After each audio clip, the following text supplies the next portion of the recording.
Chapter 280. Go to see Net. Li Yundong carried Su-chan on his back and walked to the place where she lived. He looked up and saw that it was a brick house with a red wooden door that was tightly shut. It was a house with a small courtyard that was often seen in costume dramas. Go to see Net.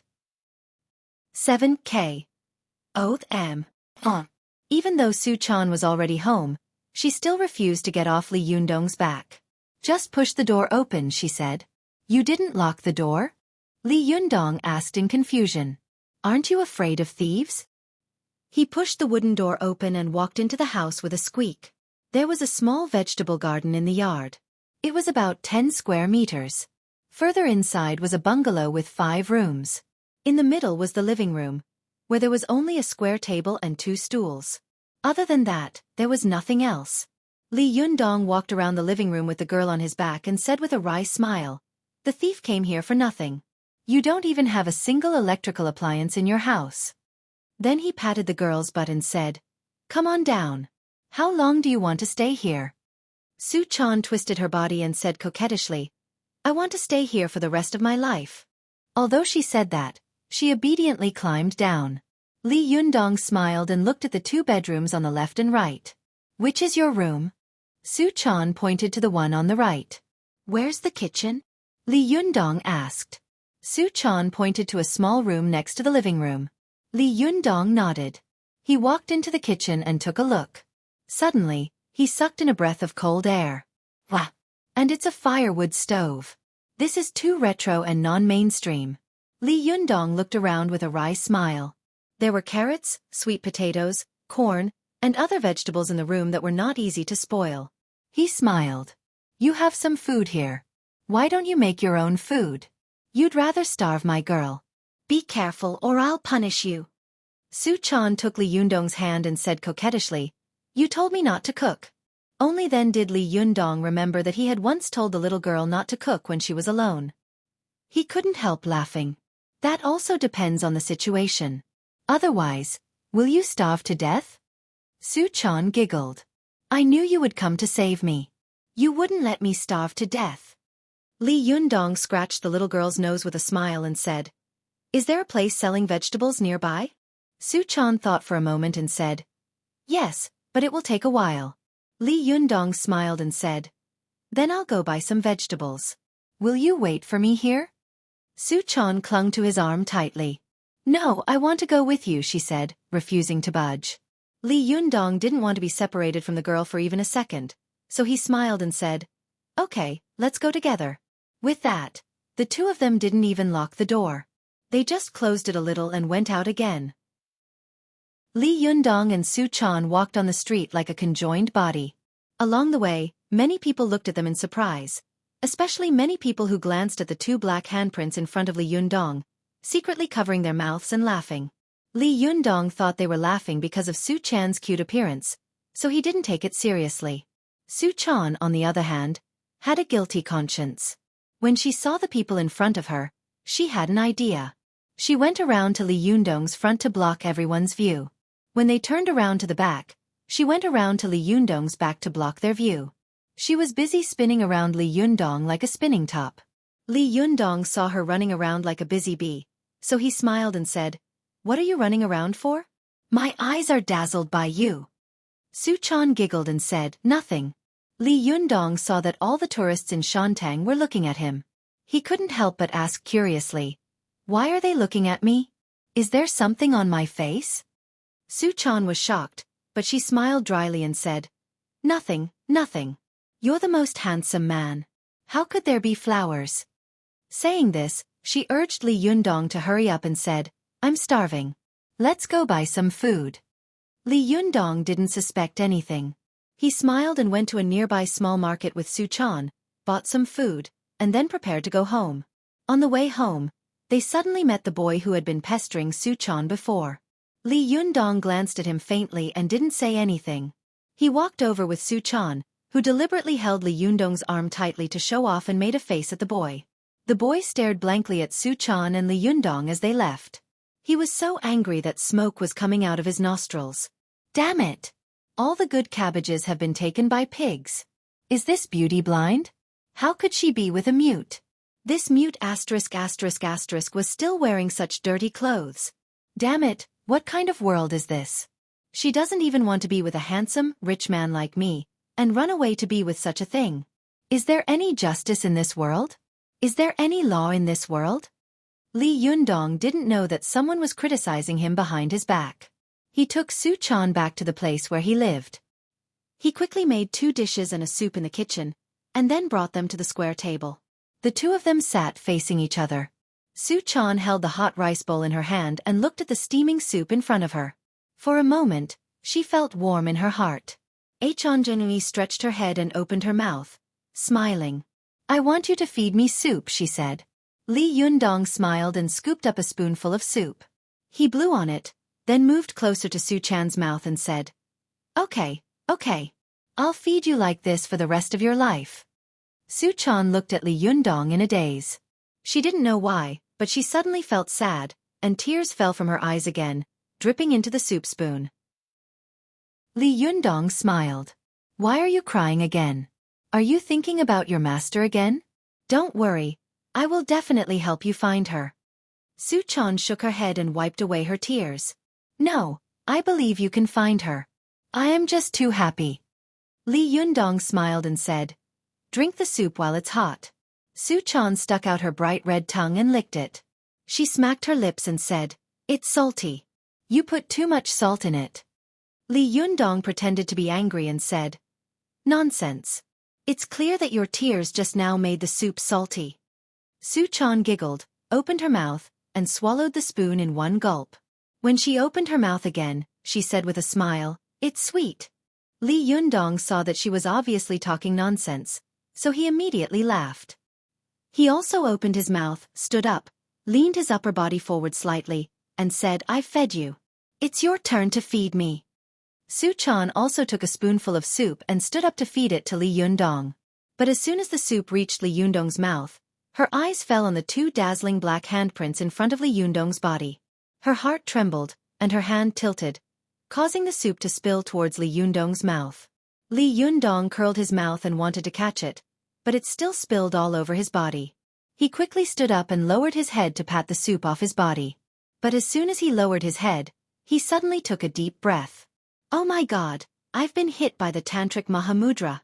Li Yundong didn't even need to think to know that it must be the work of the little girl. He raised his head helplessly and said with a drawl, "Su-chan." Seeing that she couldn't hide it any longer, the little girl walked over with her head down. She grabbed the corner of her clothes and said pitifully, "I'm sorry. I was too excited just now, so I dirted your clothes. It's no big deal. I'll wash them for you." Li Yundong couldn't help laughing when he saw the little girl's pitiful appearance. He pinched her nose with his hand and said, "Let's eat first." Su-chan was delighted and raised her head. "Don't you need me to wash them?" Li Yundong scolded with a smile. "Only after eating will you have the strength to wash them." Su-chan's face suddenly fell. "Oh!" She obediently sat down at the table and began to eat. At first, she wolfed down her food. Li Yundong really couldn't stand it anymore, so he tapped Su-chan's bowl with his chopsticks and scolded her with a smile. "Are you a reincarnated hungry ghost? Eat slowly. Chew carefully and swallow slowly. You're a cultivator." Su-chan nodded again and said dryly, "You sound like my master." Li Yundong smiled and said, "Really? Whether it's from the point of view of you being my girlfriend or from the point of view of the Fox Zen School, you should listen to me." Su-chan blinked in confusion. "Why do you say that?" Li Yundong smiled and said, "Because I'm now the leader of the Fox Zen School." Su-chan was stunned. Her cherry mouth opened wider and wider, forming an O shape. She said, "Yundong, you're not kidding, are you?" Li Yundong said with a smile, "Of course not. You eat first. After eating and washing the clothes, I'll tell you slowly." Su-chan was so curious that she couldn't wait to finish eating immediately. She took another big bite. Li Yundong immediately tapped her bowl with his chopsticks and shouted, "Eat slowly." Only then did Su-chan start to chew slowly like a lady. After she finished eating, she cleverly cleaned up the bowls on the table. Li Yundong had nothing to do, so he walked to Su-chan's room. There was only a mahogany table and an antique mahogany bed in the room. The bed was covered with soft bedding, and there were writing brushes, ink, paper, and inkstones on the table. Li Yundong walked to the table and saw a stack of rice paper under the paperweight. There was a line of small seal characters written on the rice paper. Li Yundong picked it up and looked at it. He suddenly smiled and recited loudly, "Fine clouds play tricks, flying stars pass hate, silver river passes in the dark. When the golden wind and jade do meet, it is better than countless things in the world. Tenderness is like water, a good night is like a dream, forgetting the magpie bridge to return home. If two people love each other for a long time, why do they sleep on the bed?" After he finished reciting, he laughed loudly and picked up the brush next to him. He added, "Fine clouds play tricks, flying stars pass hate, silver river passes in the dark. When the golden wind and jade do meet, it is better than adultery. Tenderness is like water, a good night is like a dream, forgetting the magpie bridge to return home. If two people love each other for a long time, why do they sleep on the bed? Haha, this is how it should be." Li Yundong amused himself by ruining Qin Guan's, the immortal at the magpie bridge. He turned to the next page and saw that it was Yuan Haowen's famous line. He read, "What is love in the world?" Before he could finish reading, Su Chan rushed into the room and threw herself at him, blushing. She grabbed the piece of paper in his hand and yelled, "Don't read it! Give it to me! Give it to me! Give it to me!" Li Yundong laughed until she snatched the poem manuscript away. Su Chan's face turned red from Li Yundong's laughter. She was so embarrassed that she stamped her feet and said angrily, "Don't read it! Give it to me! Give it to me! How dare you laugh?" Li Yundong tried hard to hold back his laughter and said, Okay, I won't laugh. Hurry up and wash my clothes." Su Chan blushed and reached out her hand. "Take off your clothes." Li Yundong took off his clothes. As he did so, he shook his head and recited, "Ask the world, what is love? It makes people want to take off their pants." After that, he handed the clothes to Su Chan with a straight face and asked, "Do you want me to take off my pants?" Su Chan giggled, but her face quickly turned serious again. She snatched his shirt and pounced on him. "I want you to take it off. I want you to take it off. I'll bite you to death." Li Yundong laughed out loud. She pounced on him and he fell backwards onto the mahogany bed behind him. The two of them rolled around in a ball, laughing and playing for a while. Li Yundong felt like he was hugging a beautiful woman. Su Chan's delicate face was right in front of him, within reach. Her bright red lips were delicate and tender, like jelly strawberries. Without thinking, he lowered his head and kissed her. But just as he was about to kiss her, he suddenly heard a series of knocks on the door. "Is anyone home? Is anyone home? // 7854627895541." Chapter 281. Go to watch net. As soon as Li Yundong heard the voice, he jumped up from the bed angrily and said, "Which *** is disturbing me at this time? Someone, drag him out and shoot him for 5 minutes." Su Chan giggled on the bed and said, "This is called God has eyes. God won't let you do bad things." Li Yundong pretended to be angry and said, ***, I'm your leader. How dare you not speak up for me? I'll take off my clothes and pants." Su Chan laughed so hard that she rolled on the bed like a gourd. "You've already taken off your clothes. Do you want to take off your pants again?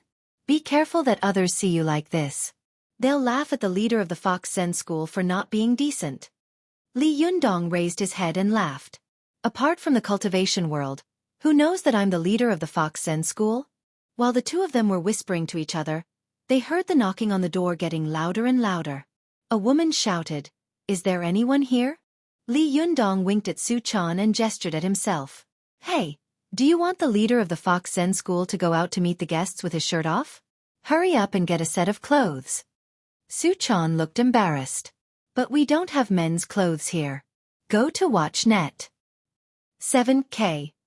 OM. Li Yundong smiled bitterly and said, "Then give me those dirty clothes. I'll make do with them." Su Chan suddenly thought of something and ran into Ao Wushuang's room. After a while, she took out a set of clothes and brought them to Li Yundong. Li Yundong looked at it and was immediately amused. He saw that it was a large Taoist robe. Li Yunyang took it and put it on. It fit him well. He immediately bowed his head and said seriously, "Amateus, fellow Taoist, please lead the way." Xueqi giggled and returned the salute seriously. "Yes, leader." The two of them looked at each other and smiled, then wanted to go outside. When Li Yundong walked outside, he saw a woman dressed in branded clothes knocking on the brass ring on the door impatiently. "Hello, how can I help you?" Li Yundong asked politely. The woman was about 40 years old and had heavy makeup on her face. She was carrying a small bag in her hand. As soon as she saw Li Yundong, she was stunned and secretly cheered in her heart. What a handsome and heroic Taoist. It's a pity that he has become a monk. Seeing that Li Yundong was extraordinary and handsome, her previous anger dissipated a little. She lowered her voice and said, "I'm looking for Miss Ning Wushuang." "Ning Wushuang?" Li Yundong was stunned. Xueqi reacted quickly and whispered in his ear, "It's my master." Her original name was Ning Wushuang, and later she changed her name to Ao Wushuang. Li Yundong reacted and smiled. "Ning Wushuang isn't here right now. You can tell me if there's anything." The woman looked him up and down from head to toe. "You can make decisions? Who are you to her?" When Xueqi saw the doubt in her eyes, she said loudly, "This is our sect leader. Ning Wushuang is my master." She has to bow and greet the sect leader. "Leader?" The expression on the middle-aged woman's face suddenly became very strange. She thought to herself, could he be the leader in the costume drama? Li Yundong chuckled and said, "If you have anything to say, you can tell me. I can more or less make some decisions." The middle-aged woman saw that Li Yundong was calm and composed when he spoke. Although he looked young, he had a temperament like a pine tree when he stood there. He was extraordinary, like a deep pool and a high mountain. He was indeed like a leader who was used to storms and could control the situation. The middle-aged woman retracted her contemptuous and suspicious gaze. She nodded, took out a contract with a few pages from the small bag in her hand, and said, "Then I'll be straightforward. 2 years ago, Ning Wushuang rented this house for me for 2 years. Today is exactly 2 years. I wanted to call Miss Ning Wushuang, but unfortunately, I couldn't get in touch with her, so I had to come here." Li Yundong muttered in his heart, "Is there such a coincidence? The contract is up today? She just happened to come here when I was making out with that girl?" The middle-aged woman handed the contract over and said, "Take a look at it yourself." Li Yundong took the contract and glanced at it. Sure enough, it was today. He smiled bitterly in his heart, but he still said politely, "You came today to ask if we would like to renew the contract, right?" The middle-aged woman nodded and said, "Yes, if we renew the contract, the rent may be raised a little. You know, everything has been rising recently, and this place is in a prime location, so you know." Li Yundong looked at Xueqi and asked her with his eyes, which meant, "Do you want to renew the contract for your master?" Before Xueqi could speak, she heard a boy next to her say loudly, "I'll rent it, I'll rent it." Li Yundong and Xueqi turned their heads and saw that it was the boy who had pestered Xueqi before. They didn't know which corner he had come out from, but they didn't know where he had come from. Li Yundong and Xueqi looked at each other, then at each other. Xueqi whispered, "Yundong, this guy is so annoying. He's been following me like sticky candy for several days." Li Yundong smiled and whispered to her, "It's okay. It's not like I haven't met this kind of rich guy before." After that, he winked at her. Xueqi burst into laughter. She remembered the scene when Li Yundong teased Lu Chuan, so she calmed down and waited for the show to start. The boy saw that Li Yundong and Xueqi were so intimate and didn't take him seriously at all. He became more and more jealous. He said rudely to Li Yundong, "Hey, aren't you mute?" Li Yundong smiled and said, "When did I say that I was mute?" The boy said angrily, "Then why didn't you speak at that time? Why are you still pretending?" Li Yundong chuckled. "I was holding something in my mouth, so it was inconvenient. Besides, if you're mute if you don't speak, then you're a chatterbox now, aren't you?" Xueqi immediately giggled. Even the middle-aged woman who was watching from the side had a smile on her face. The boy was so angry that his face turned red. He turned his head and said to the middle-aged woman, "How much is your house for a year? I'll rent it to you." The middle-aged woman looked the boy up and down. She saw that he was wearing expensive branded clothes, and his tone was even more frightening. She knew that he was most likely a rich second generation. She smiled and said, when Miss Ning Wushuang signed with me, there was a clause in the contract that if the price was negotiated, she would have the priority to sign the contract. She said this politely, but her next words revealed the nature of a businesswoman. But if you offer a higher price, I naturally won't refuse. When the boy heard this, he immediately became arrogant and raised his head provocatively at Li Yundong. Li Yundong didn't get angry. He smiled at the middle-aged woman and said, "How much is the rent a year?" The middle-aged woman stretched out a finger. 100,000. Li Yundong's heart skipped a beat. Before he could finish speaking, the middle-aged woman quickly said, "That was the price 2 years ago. This year's price is 150,000. Li Yundong took a deep breath and thought to himself, "Oh my God, she's robbing me." Although this house is a little old, it's located in a tourist attraction and has its own courtyard. It's indeed worth so much money. But how can I have so much money to rent this house now? While he was thinking, the boy next to him rushed to say, 150,000, right? Okay, I'll rent it. Li Yundong's heart skipped a beat. Since I'm now the leader of the Fox Zen School, I should have some money, right? I should be able to afford it, right? Li Yundong thought for a moment and said, 150,000 is fine. I'm willing to rent it. Seeing that Li Yundong had agreed, the boy immediately said, I'll pay 200,000. Li Yundong said calmly, then I'll also pay 200,000. The boy said proudly, I'll pay 500,000. His words were full of the aura of a rich second generation. At this time, Li Yundong had already given up renting the house. No matter how rich the Fox Zen School was, it couldn't be wasted like this. It was a house, so it didn't matter where he rented it. However, he wanted to make things difficult for the boy, so he smiled and said, then I'll also pay 500,000. Seeing that Li Yundong was bickering with him, the boy couldn't help but shout angrily, I'll pay 1 million.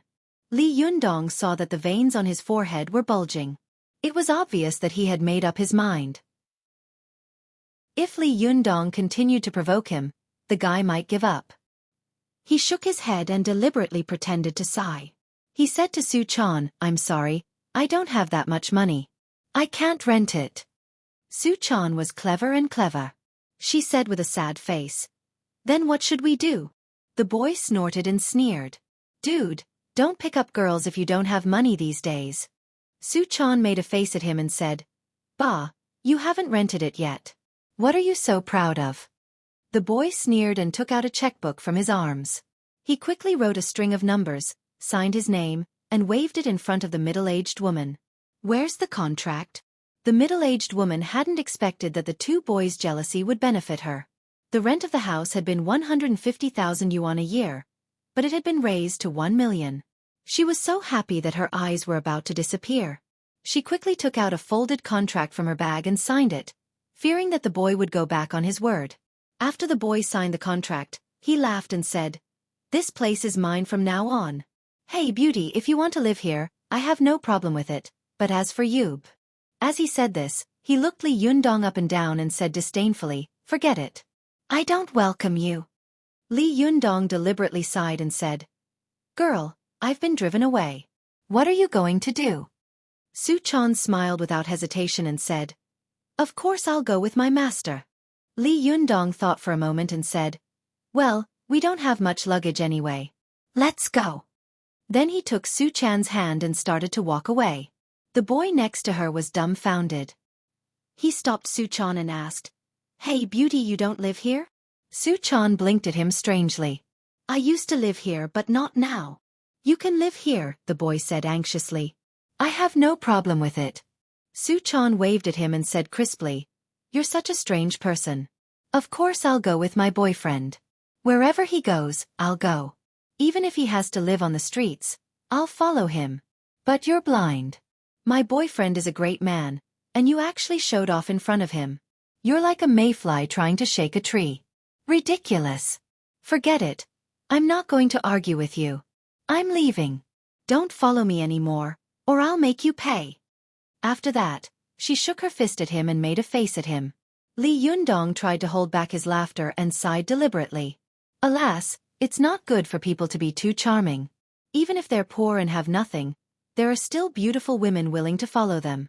Don't you think so, girl? Xueqi looked up with a smile and said sweetly, "Yes, master." After that, Li Yundong laughed and waved his hand.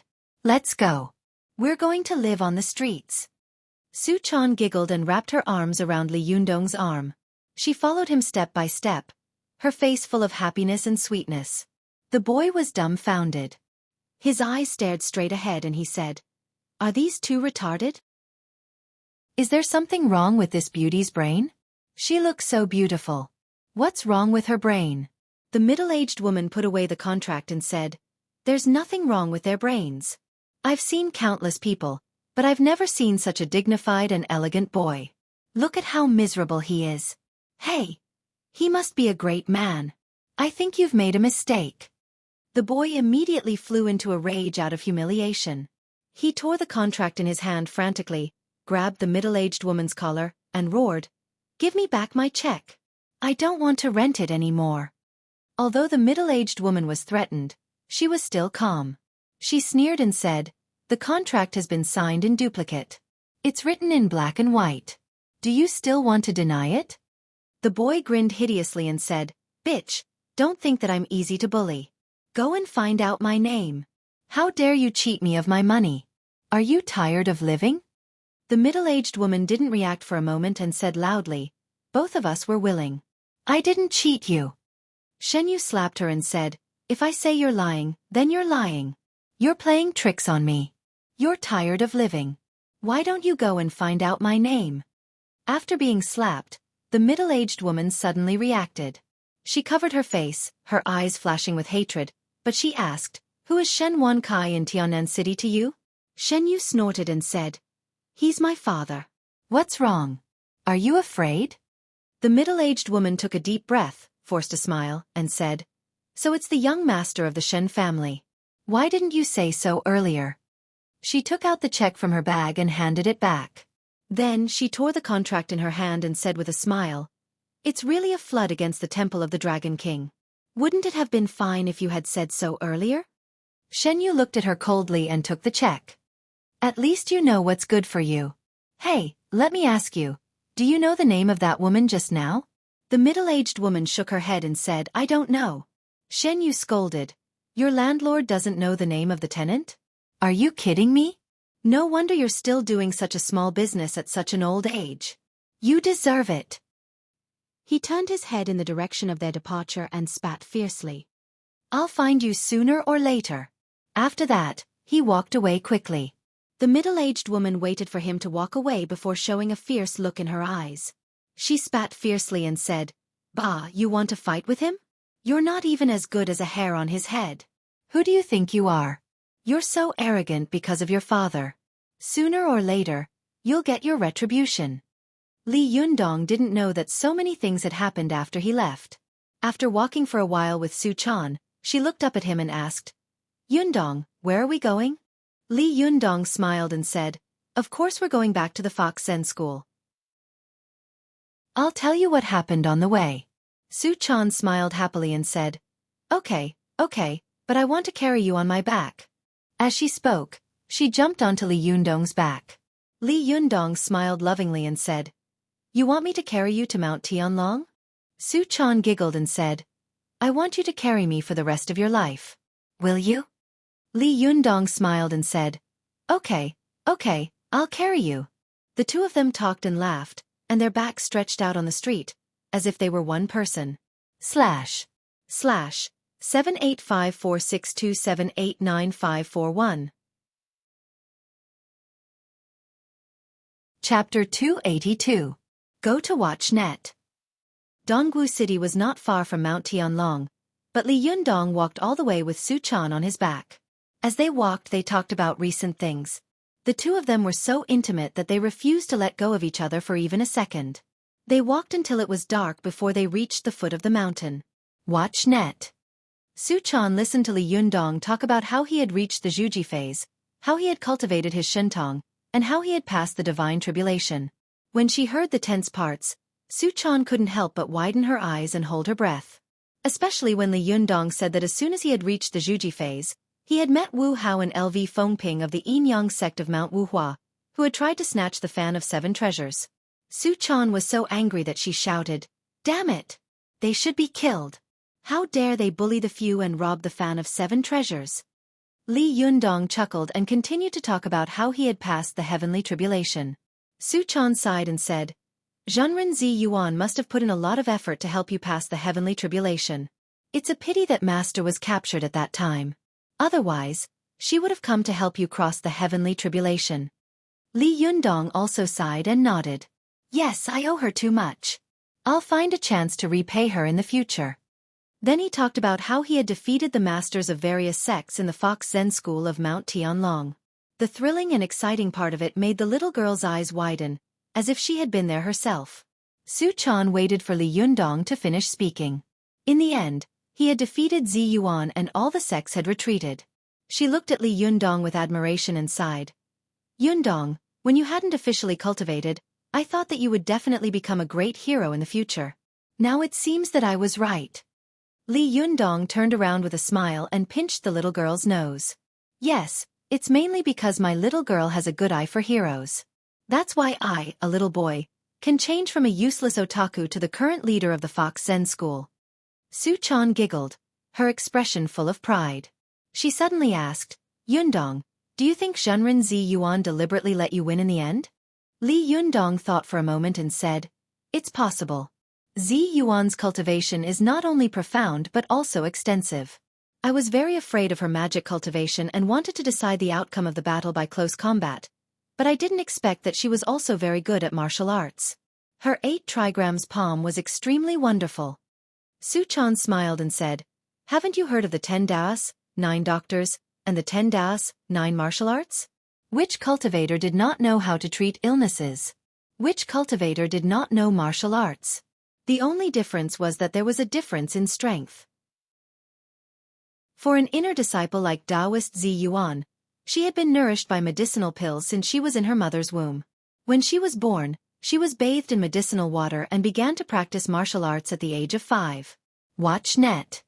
Li Yundong nodded and said, "Now that I think about my duel with Zhang Tianhe, I also feel that there was a lot of luck involved.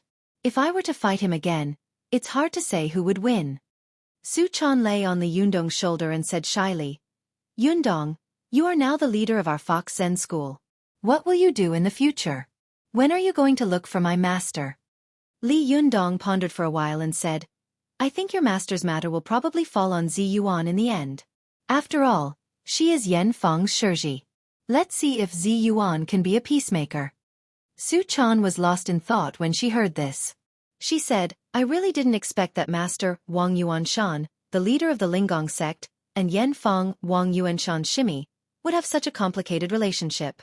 Yan Feng is too tolerant and vicious.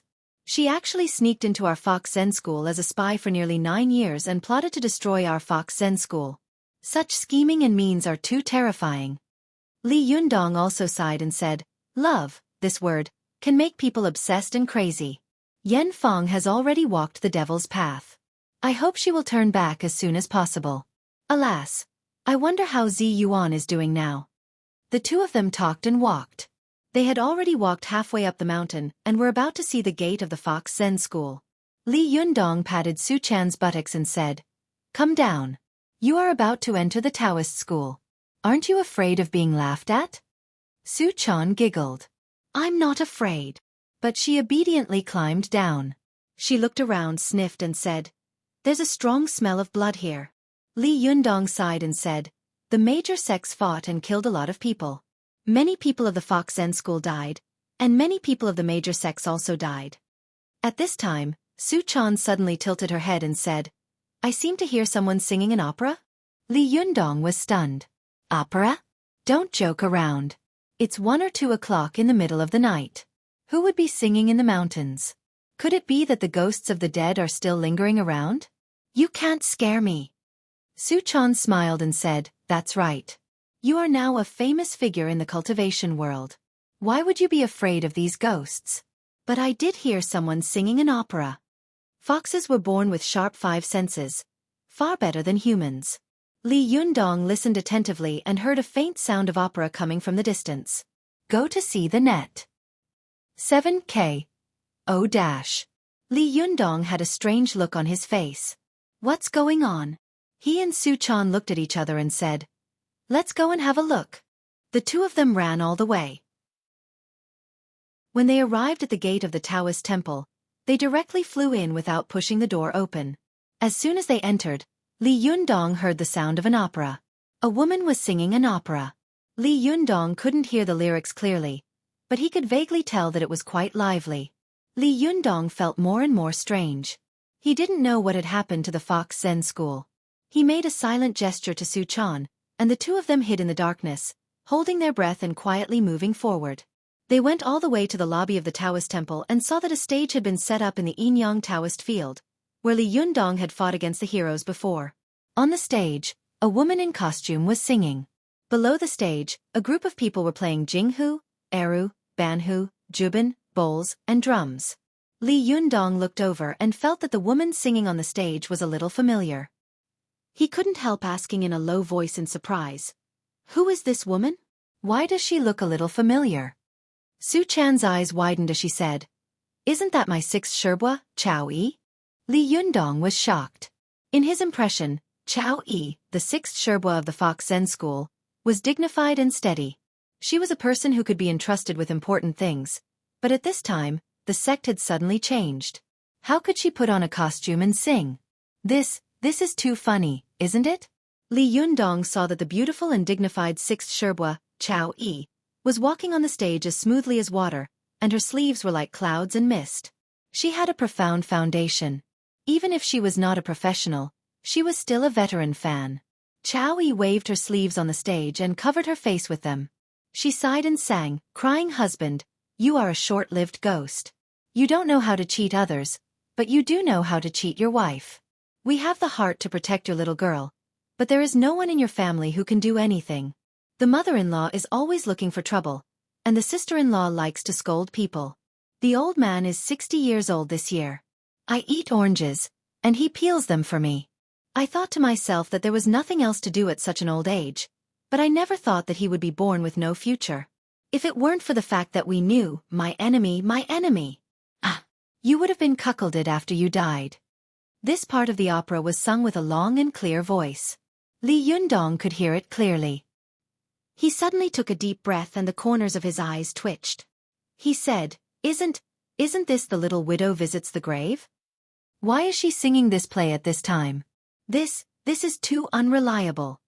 Xueqi pointed to the troupe below the stage and suddenly said, "Ah, isn't that my third Sherbua Zhuang Yuting, fourth Sherbua Zhang Sun Hong, and fifth Sherbua Lu Yuehong?" Li Yundong looked over and saw a few women in Taoist robes sitting in the troupe. They were Zhuang Yiting, Zhang Sun Hong, and Lu Yuehong. One of them was playing the jinghu, one was beating the clapboard, and the other was beating the drum. When they saw Xueqi singing the best part, they even cheered and shook their heads, looking very intoxicated. At this time, Li Yundong's mind was completely in a mess. He said, What the hell is going on?" He was in a daze when he saw that Xueqi had already finished singing. There was a burst of cheers and applause below the stage. A young disciple of the Fox Zen school said loudly, "Sixth Sherbua, your singing is getting better and better." On the stage, Xueqi covered her face with her sleeves and smiled, flirting with the female disciples below the stage. Her eyes narrowed, she pointed softly and said coquettishly, "You devil!" There was a burst of laughter below the stage. Li Yundong almost fainted when he saw this scene. Just as he was about to go out and ask what was going on, he saw third Sherbua Zhuang Yuting stand up and say, "Let's stop here. It's time to burn paper money for master." She was quite tall, about 1.78 meters. Her voice was neutral, and her words were convincing. After Zhuang Yiting finished speaking, the people below and below the stage immediately agreed. They took off their costumes one after another, put on their Taoist robes, and came to the side of the stage. Only then did Li Yundong notice that there was a simple spiritual platform next to the stage. In the middle of the spiritual platform, there was a photo of Lu Yi, the leader of the sect. Under the photo was a coffin with gold threads, and on both sides of the coffin were two large iron buckets. After Xueqi changed into her Taoist robe, she took all the Shiji, Shimi, and disciples to the front of the spiritual platform and knelt down neatly. Several senior disciples knelt in the middle and threw the paper money into the sky. Then, all the disciples began to cry loudly.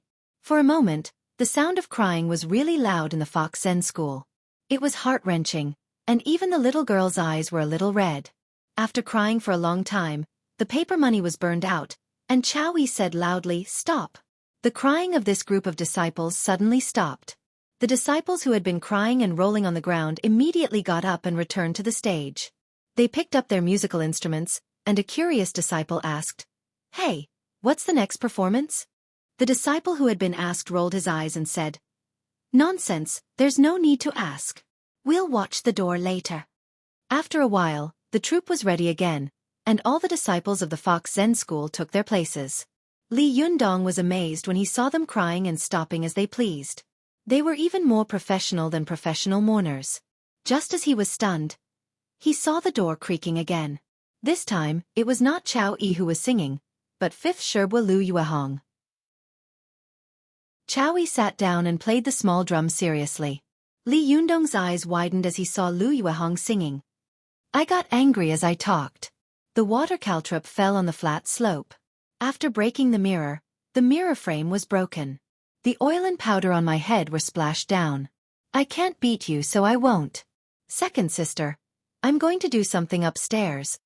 At the end of the song, the people below the stage suddenly joined in and sang, "Do something, ah, hey, h."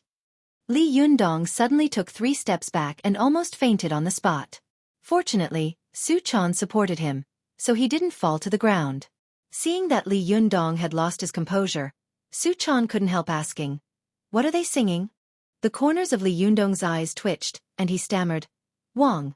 Sister Wang misses her husband, / 785462789541. Chapter 283. Go to watch net. Although Xueqi was inexperienced, she could tell what the plebe Wang Erji misses her husband was just by hearing the name. She immediately said with her eyes wide open, "Grandmaster just died. How could they sing this play? This is too reckless, isn't it?" Li Yundong took a deep breath. He was already a little unhappy in his heart. No matter what, the Fox Zen school had suddenly undergone a great change. It was fine that these guys didn't observe filial piety, but they actually sang such a vulgar song. It was really hateful. Li Yundong's face darkened and he coughed. His voice was not loud, but it was clearly heard by the disciples of the Fox Zen school. Go to watch net. Xueqi was the most powerful among these people. She immediately shouted in a low voice, "Who is it?" She threw away the things in her hand and jumped in the direction of the voice. Just as she was about to make a move, she suddenly saw Li Yundong looking at her in the darkness. Xueqi was shocked and immediately stopped. She bowed respectfully and said, "Leader." Then she nodded to Xueqi, who was beside Li Yundong, with a smile. Li Yundong nodded to her with a sullen face, while Xueqi bowed respectfully to Xueqi. After returning the greeting, Xueqi turned around and said to the other disciples who were about to rush over, "Don't worry, the leader is back." When the disciples of the Fox Zen school heard that the new leader had returned, they all breathed a sigh of relief and came up to greet Li Yundong.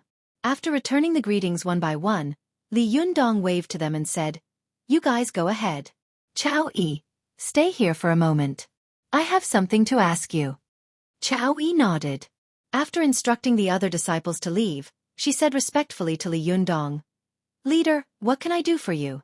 Li Yundong asked in a deep voice, "I didn't want to get involved at first. Moreover, I just took over as the leader of the Fox Zen school, so it can be said that I don't know anything. If it weren't for your repeated requests, I wouldn't have become the leader of the Fox Zen school. But now that I'm the leader, I want to ask, why do you sing such a play in public when the Fox Zen school has suddenly undergone a great change and the former leader has just passed away? Don't you think it's inappropriate?" Xueqi saw that Li Yundong's face had been sullen and his eyes were unkind, so she felt a little uneasy. Although Li Yundong was young, he had single-handedly fought against the powerful enemies of all the major sections. All the people of the Fox Zen school had seen this, and they all respected and feared him. Therefore, when Li Yundong pulled a long face, although Xueqi was older, she felt that this young leader had a dignified aura, which made her feel uneasy and fearful. Watch net. Hearing Li Yundong's words, she immediately breathed a sigh of relief and said with a smile, "Leader, you don't know." For us cultivators, death is like an extinguished lamp. Once our corporeal body is destroyed, we just need to find a place to bury it. In fact, we don't really care about these funeral matters.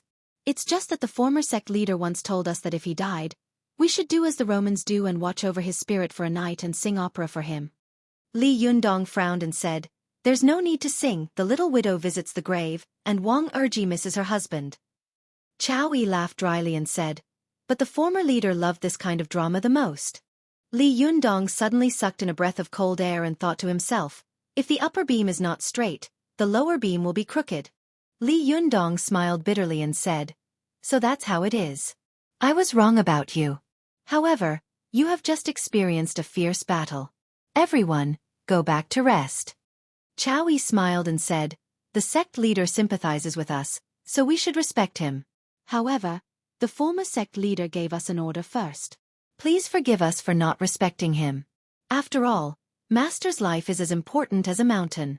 I hope the sect leader can understand." Li Yundong sighed and said, "Well, but you should also change to something else. Don't always sing this kind of drama. If it gets out, it will have a bad influence." Xueqi smiled bitterly and said, "Our Fox Zen school is a hidden sect. Except for Shimi Wushuang, no one else has ever left the mountain. We grew up here, and everything was taught by the sect leader Shibua, including these plays. We know as many as he teaches us." Li Yundong couldn't help interrupting her. "You mean, apart from these plays, you don't know anything else?" Xueqi nodded vigorously. Li Yundong couldn't help but press his throbbing temples with his hand. With a defeated expression on his face, he said with a wry smile, "Forget it, don't sing anymore. Anyway, you have already sung before. You can keep vigil and do something else to replace it. What else did the former sect leader like to do when he was alive? You can help him do it." Xueqi thought for a moment and said, "Okay." After that, she turned around and said loudly, "Attention, everyone. The sect leader said that we don't need to sing anymore. Let's do what the former sect leader liked to do when he was alive. It can be considered as helping him keep vigil." The disciples of the Fox Zen school roared in agreement. They quickly dismantled the stage, and then carried out many tables and chairs from the Taoist temple and placed them in front of the altar. Li Yundong was dumbfounded as he watched them set up tables and chairs, and then spread the wide tablecloth on the table. 2 disciples carried 4 suitcases and put them on the table. Then, the group of people began to build the Great Wall in high spirits. "Go to see?" Li Yundong asked. "What are they doing?" Xueqi blinked her eyes and said, "Playing mahjong. The former sect leader liked playing mahjong best." Li Yundong almost fainted. He groaned, covered his eyes with his hand, waved his hand and said, "Forget it, I can't control you. You can do whatever you want." Xueqi nodded and was about to turn around to leave when Li Yundong remembered the trouble he had caused in Shiyuan Temple. He said, "By the way, does the Fox Zen school have any liquid funds now?" Unexpectedly, as soon as Li Yundong mentioned this, Xueqi immediately poured out her grievances and said, "Oh, sect leader, you've hit the nail on the head. The money of our sect has always been managed by the sect leader. The former sect leader Lu Yi took all the money, but we don't have a penny with us. Let's not talk about other things. Look at this scene. In addition to our own sect's people, there are also some temporarily hired actors from outside, and this stage and platform are all temporarily rented with borrowed money. We haven't paid for them yet." Li Yundong was shocked. There are actors on this mountain who can perform as guests? And things like the stage and the altar can be rented? Xueqi looked at Li Yundong with a puzzled expression and said, "Mount Tianlong is a tourist attraction. There are many shops nearby, and many of them are Taoist rites. These guys usually act as monks and Taoists when they have nothing to do. Occasionally, they also act as actors." As Xueqi spoke, she began to complain again. "Oh, sect leader, you don't know how black-hearted these guys are.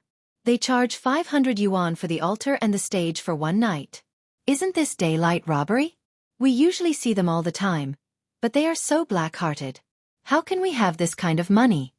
Li Yundong was dumbfounded when he heard this. What's going on? I wanted to ask them for money, but in the end, I was the one who asked for it? Isn't this too exaggerated? Xueqi acted as if she hadn't seen Li Yundong's expression. She sighed and said, Everyone in the Fox Zen school is counting on you now. Don't say anything else, at least pay for the stage and the altar. Li Yundong subconsciously touched his pocket and took out a small stack of red notes. He was afraid of being poor and always carried them with him for self-defense. He thought to himself, after all, I'm the leader of the Fox Zen school, so I can't be too stingy. Anyway, I don't have much money, so I'll just pay it first and get it back later. Xueqi was overjoyed to take the money. Just as she was about to turn around and leave, she suddenly thought of something. She turned around and said, "By the way, sect leader, you might as well go to the room of the former sect leader Lu Yi. All the money of our Fox Zen school is kept by him. He usually keeps a list in his bookshelf. Sect leader, you'll know when you see it." Only then did Li Yundong feel relieved. He thought to himself, fortunately, there are assets left behind. Otherwise, on the first day of this inexplicable sect leader, I would have lost a lot of money. That would have been very depressing. Not to mention anything else, if I were to support more than a dozen people, I would be poor. Li Yundong waved his hand at Xueqi and said, I see. You go ahead. I'll go to the study of the former sect leader myself.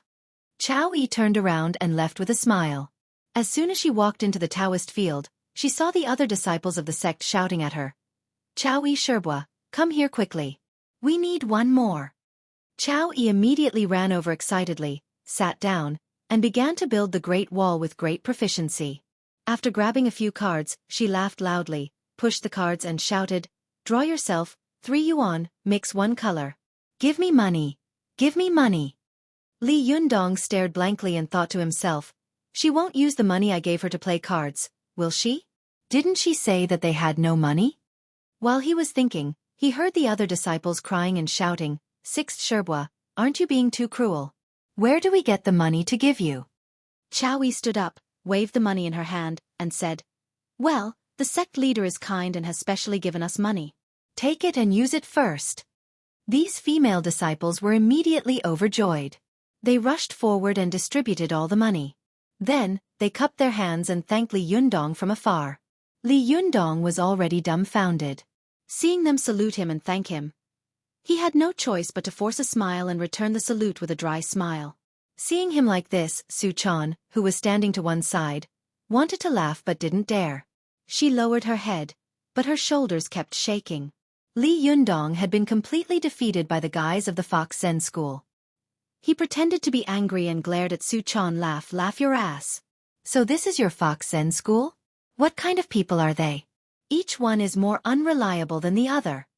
Xueqi giggled and said, It's useless for you to criticize me. I left the sect when I was very young.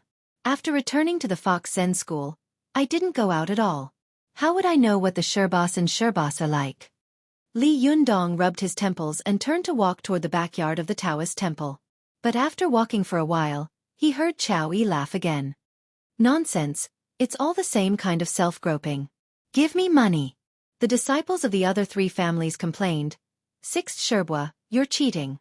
Why is it all the same kind of big 3 yuan and all the same kind of self-groping? That's right. Besides, how can I give you money for this whole note? Are you an idiot? Can't you use scissors to cut it up and give it to me bit by bit? Hey, Third Shiji is really smart. Good idea. Li Yundong almost staggered. He turned around abruptly, his face full of rage. He wanted to shout, Smart my ass. That's money. Do you think it's paper chips? As soon as his words reached his throat, he heard Xueqi yell, You are all idiots. Can money be cut? Can it still be used if it's cut? Can't you use the branch as a bargaining chip? We'll settle the score after the fight. The other disciples immediately smiled and praised. Sixth Shibua is really smart. Good idea, good idea. Li Yundong swallowed the words that were on the tip of his tongue. He wiped the cold sweat on his forehead and looked at the smart disciples of the Fox Zen school speechlessly. He shook his head and turned to continue walking inside. But after a few steps, he heard the female disciple who had said that she would cut the banknotes say loudly, Ha ha ha Tianhu. Sixth martial uncle, no matter how great your great 3 primordial purity is, it can't compare to my heavenly beard. Give me money. The other 3 all cursed, Tianhu? I'm a 9-tailed celestial fox. Do you think you're a mystical silver fox? B** starred. You actually lost everything. We have no money. What should we do? Hey, by the way, the leader has money. Let's borrow it from him. Yes, yes, where is the leader? Where is the leader? Hey, where is the leader? Hey, leader, please wait. I have something to discuss with you. When Li Yundong heard these words, he didn't dare to stay any longer. He immediately walked faster and faster, as if he was avoiding ghosts, and quickly escaped. He took a few turns and got rid of these guys. Then he held his head with both hands and screamed, "Oh my God, are you kidding me? Are you kidding me? These people are too stupid, aren't they?" At this time, Xueqi couldn't help laughing out loud. //7854627895541 Chapter 284. Go to watch net. Li Yundong glared at Xueqi. Laugh? How dare you laugh? Xueqi immediately covered her mouth, but her eyes were still smiling like crescent moons. From time to time, she would make a snorting sound. Watch net. 7K. Li Yundong was so angry that he laughed. I used to think that you were the most unreliable fox spirit in the world. I didn't expect that the fox spirits of the Fox Zen School were even more unreliable than you. Is this a fine tradition of the Fox Zen School? Xueqi wrapped her hands around his arm and said with a smile, "Who told you to be the leader of our Fox Zen School now? Besides, my master said that most of my Sherbois and the others have never left the Fox Zen School, so they are a little strange. Please forgive them." Li Yundong smiled bitterly and said, "They are more than a little strange. It's simply bizarre." He sighed and shook his head. "Forget it. Do you know where the former sect leader's room is?" Xueqi smiled and said, "Of course I know." After that, she took Li Yundong's hand through a corridor, turned a corner, and pointed to an unlocked room. "This is it." Li Yundong pushed the door open and walked in. Although the furnishings in the room were simple, the decoration was full of classical charm. There were rockery and strange stones on the pot rack in the corner, which looked very elegant. Li Yundong walked through the front hall and into the study at the back. He saw a desk with ink, paper, and inkstone on it. Next to it was a bamboo bookshelf with some thread-bound books. He walked up to it and rummaged through it. Sure enough, he found a small purple-gold wooden box in the bookshelf. The box was about 8 inches long, 5 inches wide, and 5 inches high. There was a small copper lock hanging on the box. Li Yundong stretched out his fingers to pull it open, only to find that a row of runes suddenly lit up on the copper lock. "Don't pull it too hard," Xueqi said. "There's a rune array on it." Li Yundong put down the wooden box in his hand, looked around, and said, "There should be a key there. Let's find it." Xueqi helped him search for a while and found a copper key the size of a pinky finger in a book on the bookshelf. She smiled happily and said, "I found it. Take a look and see if this works." Li Yundong took the key and said with a smile, "It's so complicated. It seems that there are treasures inside." Xueqi nodded curiously. "Yeah." Li Yundong opened the copper lock with a click, took a deep breath, and opened the small wooden box. He took a closer look and saw that there was an ID card at the top of the small wooden box.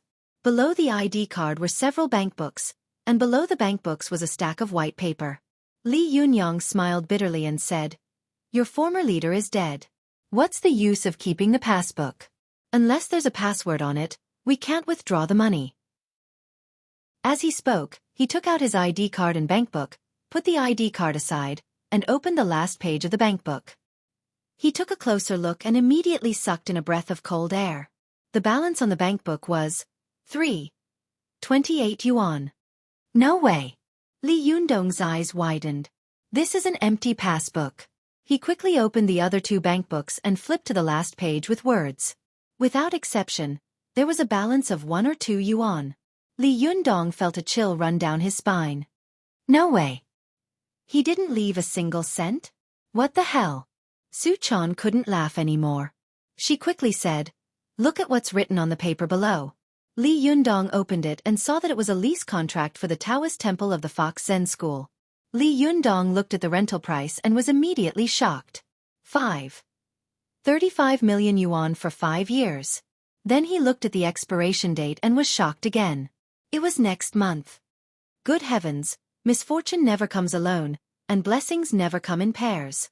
Li Yundong took the contract and tilted his head to look at Su Chan. Why do I feel like I've boarded a pirate ship? Su Chan said angrily, don't say that about our Fox Zen school. It's not easy for Grandmaster to run this sect alone. Li Yundong smiled bitterly and said, well, now it's my turn to take over. Where can I get more than 5 million yuan? Su Chan also said worriedly, yes, if it were 10 or 20,000 yuan, it would be fine. But what about more than 5 million yuan? She thought about it with a sad face. Suddenly, she jumped up and said, why don't we go to Sherbo and the others to discuss it? Li Yundong shook his head like a rattle. Forget it. I guess your former leader used a paternalistic management method. He didn't let them interfere in anything and took care of everything by himself. As a result, they seem to be very powerful, but in fact, they are just like you. They have never seen the world and don't understand the ways of the world. At first, I thought Xueqi was better, but now it seems that. Su Chan jumped up and said coquettishly, don't say that. Li Yundong laughed and spread his hands. Okay, I won't say it. But how can we solve this problem? Our Fox Zen school will soon be sleeping on the street. Su Chan rolled her eyes and said, then let them live in our house. Li Yundong immediately shook his head and glared at Su Chan. Are you crazy? Do you think it's 2 or 3 people? If more than a dozen people live here, how can they live? Who will sleep on the floor or me? Su Chan pouted and sat on the chair. This won't work, that won't work. Then what should we do? Li Yundong also pulled over a mahogany chair and sat down next to Su Chan with a sigh. Yes, what should we do? What you said before was right.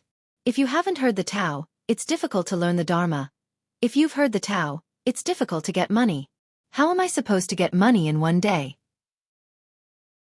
I can't take such a group of vixens and live on the street, can I? Hey, do you think that when we quarreled with the boy who pursued you, I said that I would live on the street, and it immediately came true? Karma shouldn't have come so fast, right? Su Chan smiled and spat. Bah, don't talk nonsense. You are my hero. How can you live on the street? You must have a way. Li Yundong sighed and frowned. He was thinking hard about a way. Suddenly, he had an idea. He slapped his thigh and laughed. I have a way. Su Chan touched her thigh and said loudly, if you have a way, why did you slap my thigh? Li Yundong quickly rubbed it for her and said with a smile, I was too excited. I accidentally hurt myself. Su Chan pouted, but she was curious about what Li Yundong had thought of, so she asked, what did you think of just now? Li Yundong smiled and said, when I went up the mountain from the Fox Zen school, I went through the back door of the Fox Zen school. I saw a lot of antiques, calligraphy and paintings in the secret room. Although, I broke some of them, I think there should be some intact ones in there that can be sold for money. Go to Kanban. 7K. Oath M. Go to Kanban. 7K. Oath M. Color. Paper. Learn. Net. Super_speed. More. If I sell any one of them, I will be a millionaire. Su Chan was very simple. Seeing that Li Yundong had come up with this idea of robbing the east wall to pay the west wall, she didn't think there was anything wrong with it. The little girl only felt that it was good that her master could solve this problem. As for what she sold, it was the son selling the father's field. Anyway, it was not her savings, so she didn't feel bad about it. Su Chan beamed and said, where is it? Where is it? Take me to see it. I've never been there before. Li Yundong thought of a solution and suddenly felt more confident. He laughed, waved his hand and said, well, I'll take you to see it. The two of them went out of the room, talking and laughing all the way, but there was no more gloom. Li Yundong couldn't help but sigh in his heart. The ancients are right. It's hard to be a hero without a penny. No matter how good he is at fighting and how powerful his shentong is, so what? Without money, it's all in vain. Li Yundong and Su Chan came to the back door of the Taoist temple. Then he held the little girl's hand, ran his qi, and flew up. Su Chan was surprised and happy. She said, Yundong, you can fly now? I remember when you couldn't fly and needed my help. Li Yundong laughed and said, if I can't even fly, how can I drive away the enemies of the Fox Zen school? As he said this, he smiled at Su Chan and said, you used to take me flying. Now it's my turn to take you flying. Su Chan smiled sweetly and looked at Li Yundong. The two of them felt as if they had drunk honey, and a strong sweetness seeped into their hearts. The two of them flew along the hillside to the hidden entrance of the cave. As soon as Li Yundong pushed aside the grass and leaves covering the entrance of the cave, he saw a group of black shadows flying out. Li Yundong's heart skipped a beat and he immediately pulled Su Chan far away. When the two of them flew away, he found that a flock of birds had flown out of the cave, and then a group of monkeys ran out with a squeak. Li Yundong laughed and said, "It turns out that there is a group of guests inside. I thought there were enemies." Su Chan's eyes were sharp. She found that the monkeys seemed to be holding something in their hands. She said, "These monkeys seem to be holding something." Li Yundong didn't pay attention to it and said with a smile, "Maybe it's fruit?" The two of them flew back to the entrance of the cave and walked along the corridor. After walking for a while, Li Yundong came to the big stone room where he had practiced the heavenly Jindan technique. Su Chan saw Lin Youfa, who had been dead for a long time, at a glance. She cried out and couldn't help sighing, "Alas, he was the leader of a sect. I didn't expect that he would die without a burial place. Yundong, find a place to bury him, okay?"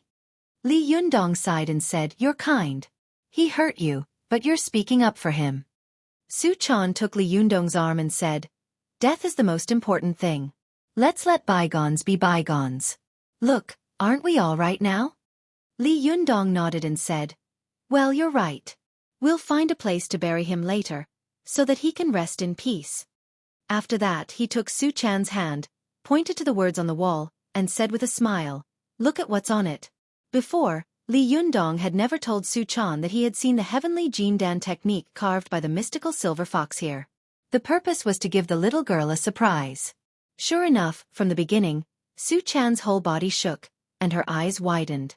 When she saw the last part, she was so shocked that her face turned red, her sinuses closed, and she gasped for breath. She screamed, grabbed Li Yundong's hand tightly with both hands, and kept shouting, "Yundong, Yundong, this was left by the mystical silver fox. Oh my god. It turns out that this is the reason why our Fox Zen school hasn't moved away for thousands of years." Su Chan's eyes were shining as she looked at every word on the wall. Her face was full of excitement and yearning. After looking back and forth several times, her emotions slowly calmed down. She said with longing, "If only I could be like the mystical silver fox." Li Yundong gently stroked her hair and said softly, "That day will come." Su Chan nodded hard and said, "Well, you've become so strong. I want to become stronger too." Li Yundong pointed at the tip of the little girl's nose with his finger and said with a smile, "Okay, I'll urge you." Su Chan giggled and said, "I want you to teach me cultivation in the future. I used to teach you, and you'll teach me in the future." Li Yundong chuckled and said, "Okay, but you can't be lazy." The two of them talked and laughed as they walked inside. Along the way, mice ran out from time to time in the tunnel. Li Yundong felt a little strange. "It's strange. There were no mice in there last time."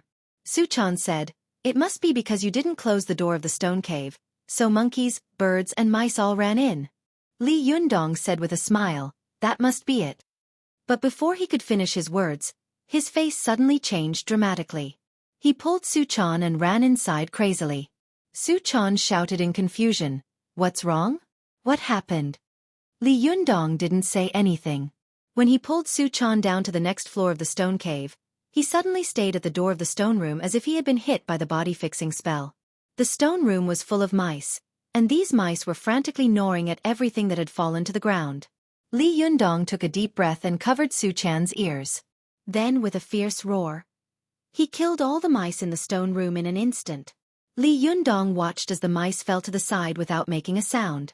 The corner of his eyes twitched and he said to Su Chan, "Hurry up and see if there's anything intact." Su Chan was also dumbfounded at this time. She quickly squatted down and rummaged through the mouse corpses all over the ground. The two of them searched back and forth in the stone room several times. When they stood up and looked at each other, Li Yundong stared at Su Chan with his eyes wide open.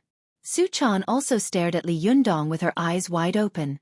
The two of them shook their heads at the same time. Li Yundong suddenly let out a long sigh and wailed, "Oh my god, I've really become a loser." There's not even a single intact antique calligraphy or painting. Isn't this too tragic? //7854627899541 Chapter 285. Go to watch net. Looking at the mess in the stone room, Li Yundong felt like he was going crazy. Su-chan couldn't help but sigh and say, "What should we do?"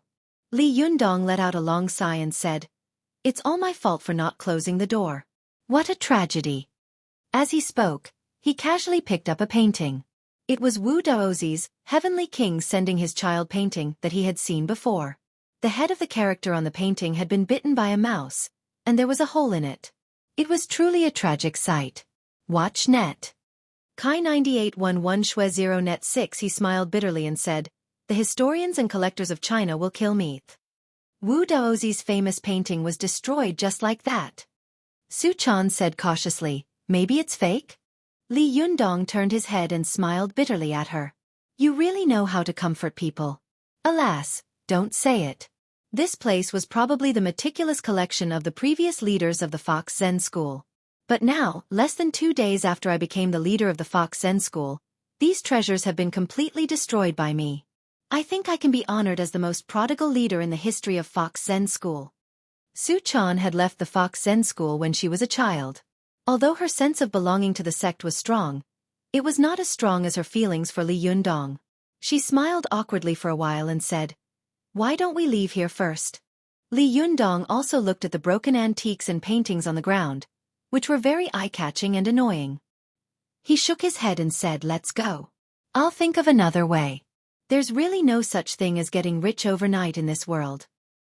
He walked to the door of the stone room, looked back, and said, "Alas, if the other people of the Fox Zen School find out, I'll have to step down immediately, won't I?" Su-chan immediately said loudly, "No, you saved our Fox Zen School. Sherbwa and the others won't do that." Li Yundong chuckled and said, "You silly girl, what kind of society are we in now?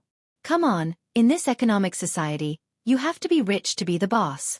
No matter how good you are at fighting, if you can't even feed your underlings, who would want to work for you? It's already very difficult for me to raise a little girl like you, let alone such a large group of people." With that, Li Yundong pinched the little girl's nose with a smile. Su-chan screamed and jumped away. Her eyes were rolling in her eye sockets, as if she was thinking about something. Li Yundong smiled and turned to walk out of the cave, saying, "What are you thinking about? Let's go." Su-chan suddenly had an idea. She pinched her fingers and ignited a ball of fire in her palm. She threw it into the stone room with a bang. The stone room was originally made of wooden shelves and paper paintings. As soon as it came into contact with the fire, it immediately burst into flames. Hearing the sound, Li Yundong turned around in surprise, only to see the little girl standing at the door of the stone room, clapping her hands proudly and laughing as if she had done something amazing. Watch net. Li Yundong stared blankly at the raging fire in the stone room and stammered, "What are you doing?" Su-chan turned around with a proud look on her face. "They won't know if I burn them all. This is called destroying the evidence." Li Yundong sucked in a breath of cold air. "Are you even crazier than me? Don't you know that some calligraphy and paintings can be repaired, and some parts of antiques can also be repaired? There's no way to save them at all." Su-chan's smile froze on her face. She quickly lowered her head, looked up at Li Yundong timidly, and then quickly lowered her eyes again. She twisted the corner of her clothes with her fingers and said weakly, "Did I do something wrong again?" The expression on Li Yundong's face was very interesting. He didn't know whether he should cry or laugh. After a long time, he swallowed hard and said in a hoarse voice, "Just now, the most tragic catastrophe in the history of the Chinese antique industry happened. And I am the main culprit, and you are the accomplice. No, I just didn't close the door, but you set it on fire. You are the main culprit, and I am the accomplice." The more Li Yundong spoke, the more righteous he became. The more Su-chan listened, the lower her head was. Tears were about to fall, and she muttered in a weak voice, "I also want to help you." Seeing the girl like this, Li Yundong couldn't help laughing. He held the girl in his arms, pinched the flesh next to her cheek, and said with a smile, Okay, I am the main culprit, and you are the accomplice, okay?" Su-chan smiled through her tears and raised her head. Sir, you are the best to me. Li Yundong put on a serious face and said deliberately, don't think that you can escape the punishment of law and morality just because you are an accomplice. If you behave like this today, you will definitely be nailed to the pillar of shame in the history of Chinese antiques. Li Yundong's harsh words made the girl stare blankly. After a long time, she asked weakly, I will be nailed to the pillar of shame because I am an accomplice. What will you do if you are the main culprit? Li Yundong said seriously, I will be nailed to the pillar of shame. Su Chan laughed out loud, hugged Li Yundong, and said in a sweet voice, no matter where I am, as long as I am with Yundong. Li Yundong laughed and shook his head helplessly. I really lost to you. In the future, please be more careful when you do things. Su Chan pouted and said, didn't you cause this situation because you didn't close the door? Li Yundong glared at her and said guiltily, don't say that. If others find out what we did tonight, they will be arrested and sentenced to 700 or 800 years in prison. Su Chan rolled her eyes and giggled. It doesn't matter. There is no evidence now. Li Yundong coughed and asked seriously, where were you tonight? Su Chan smiled and said, with my master. Li Yundong asked seriously again, then where is your master? Su Chan said cleverly, I was looking for something in the leader's study. Li Yundong nodded with satisfaction. Well, you are worth teaching. Let's go. Remember tonight, we didn't see anything, we didn't hear anything, so we don't know anything. Su Chan hurriedly nodded her head like a chicken pecking at grains. After the two heinous criminals burned the evidence, they repeatedly compared their confessions, then looked at each other with a tacit understanding. They chuckled and walked along the tunnel out of the cave. Go to see Net. Kai 9811 Xue 0 Net 6. As soon as he walked out of the cave, Li Yundong found that the sky was already a little bright. He flew down the mountain with Su Chan and returned to the Taoist temple. The two of them walked to the leader's study like thieves. As soon as they arrived at the door, they saw Xueqi coming up to them. At this time, Xueqi had already taken off her costume and was wearing a Taoist robe. When she saw Li Yundong, she went up to him. The first thing she said scared Li Yundong a lot. Leader, you are here? We looked for you all night last night, but we don't know where you went. We were so worried. When Li Yundong heard this, he couldn't help but break out in a cold sweat. He thought to himself, no way. We just compared our confessions, and now we don't need to use them? Did we work for nothing? Li Yundong forced himself to calm down. He asked with a glimmer of hope, have you been waiting here for a long time? Xueqi smiled and said, not long. Li Yundong breathed a sigh of relief. That's good. Xueqi immediately smiled and said, about half a night. Half a night? Is this not long? Li Yundong's forehead was full of sweat. He wanted to laugh, but the corners of his mouth twitched and he couldn't. Seeing Li Yundong's strange expression, Xueqi asked, Leader, where did you go last night? Li Yundong forced a smile. His mind was racing, but he couldn't find a good excuse to dodge the question. Fortunately, Su Chan reacted quickly. She said shyly, 6 Shebua, don't ask. At first, Xueqi looked at Su Chan with some confusion, and then looked at Li Yundong. She suddenly understood. Hey, what can two devoted lovers do in private for one night? Xueqi smiled ambiguously and said, oh, I see. Li Yundong also laughed dryly with her for a while. The corners of his mouth moved, but he didn't smile. The three of them laughed at each other for a while.